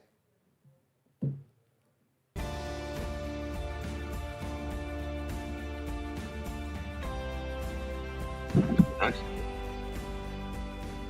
Hello again, everyone, and welcome to a very special edition of the Mercury Insider. We are coming to you from our global headquarters in Fond du Lac, Wisconsin, and our brand new assembly line right here. This is where it all happens. Now, if you remember, in Miami, we had some big news for you. We told you about the 3.4-liter V6 outboards. But before we get to our big news today, let's take a look back at the Miami Boat Show, because remember, we had a very strong message for the marketplace. And I'll only remind you one thing today. This is only step one for 2018. So now's the time. We are excited to officially announce the all-new 4.6-liter V8 outboard lineup. That includes the 250 and 300 Verado, the 250 and 300 four-stroke, and the 225, 250, and 300 C Pro, as well as the 200 through 300 Pro XS, and the 3.4-liter V6 175 Pro XS. All four-stroke, all setting a new benchmark in the marine industry. So what do our customers think of the new product? Let's head out to Lake X and find out.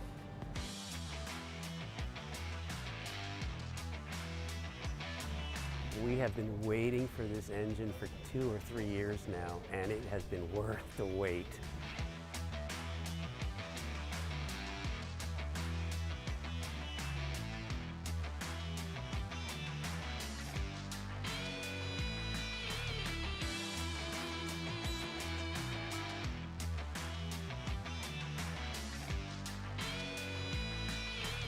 Awesome.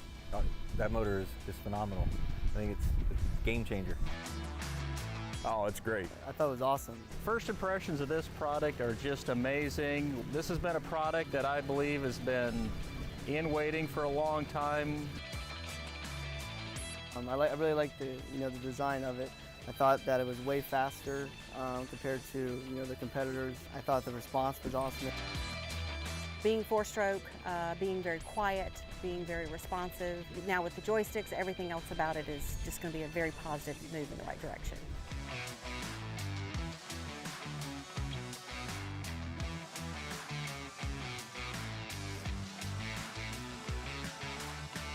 It's a lighter engine. It's got more horsepower and acceleration than I ever anticipated. Without a test drive, it can't do it any justice looking on the showroom floor.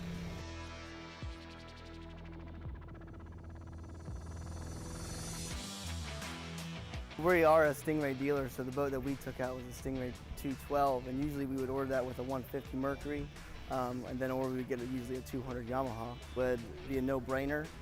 It'd be faster than the Yamaha. It would be, more fuel efficient, I think, and I think the technology behind it, along with the new design, was the seller itself.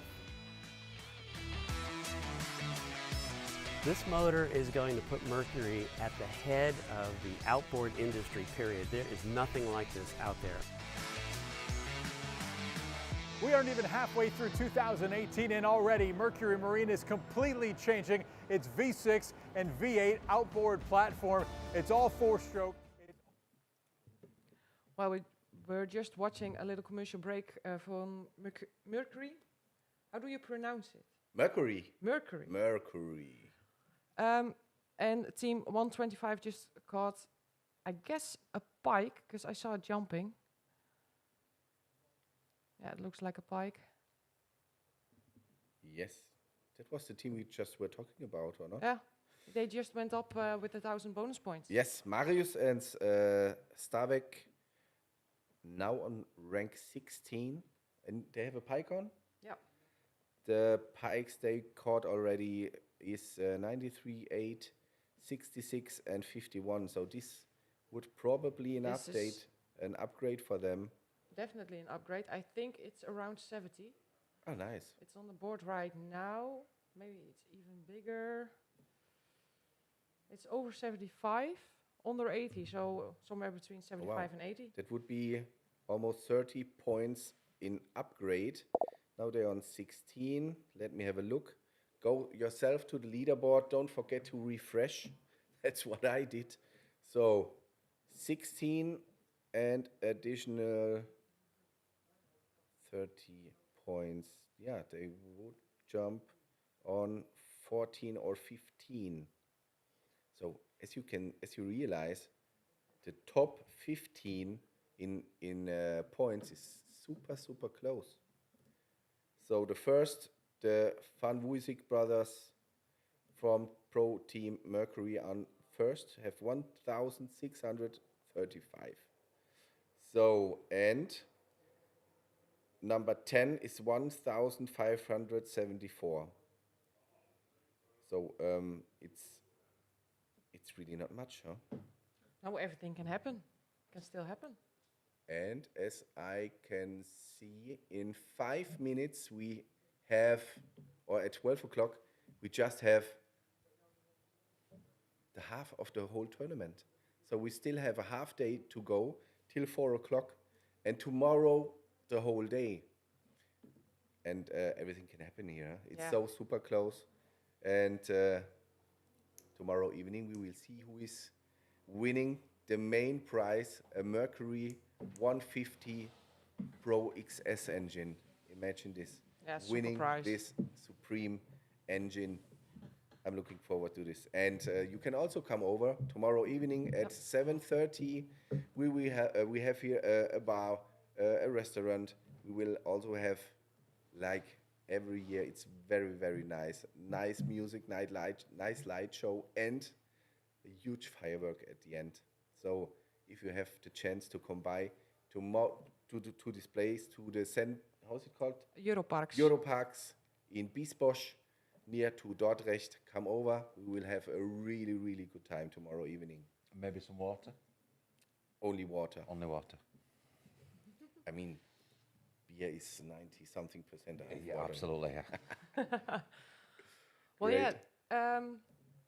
Tobias, do you have anything to say before you leave Yes. this One morning? thing I want to remind the guys in Germany, the people in Germany, that's why I talk in German. So am 17. und 18.06. haben wir die Mercury Experience Days im Medienhafen in Düsseldorf. Kommt vorbei, das ist ein absolutes Mega-Event. Wir haben ganz viele Boote da, von 750 Watt bis 400 PS V10 und wahrscheinlich noch viel mehr, größere Motoren, mehr Pferdestärken. viele verschiedene Boote. Wir haben Rheinlandboote da mit allem möglichen an Bassboot, Ranger Boats, wir haben Lundboote da, wir haben Atlantikmarine, wir haben Boote Polch mit Axobar da. Könnt ihr alles auch selbst fahren, mitfahren, testen. Müsst ihr euch nur registrieren für eine Probefahrt. Macht das, folgt uns auf Facebook, Instagram oder auf Mercury Marine Deutschland. Lest das nach, kommt vorbei, wir werden einen Haufen Spaß haben. Thank you very much to you. It was a pleasure. Hey, listen, it's been a pleasure. You've been a fantastic co-host today. Thanks. And now, no doubt, I'll be drinking some water with you. Yeah, with you sure. later on. It's been a pleasure. It looks like now we're just coming up to 12 o'clock because of the rules. We can't stream all day, so we'll have to have a break now, and we'll return around 12:30, and we'll be back this afternoon with Frank Helming from Lundboats, and we'll speak later. Great. Okay. Dankeschön. Also to you. Yes, thank you. Have fun and come over. I want to see you tomorrow evening. Goodbye. Thanks a lot.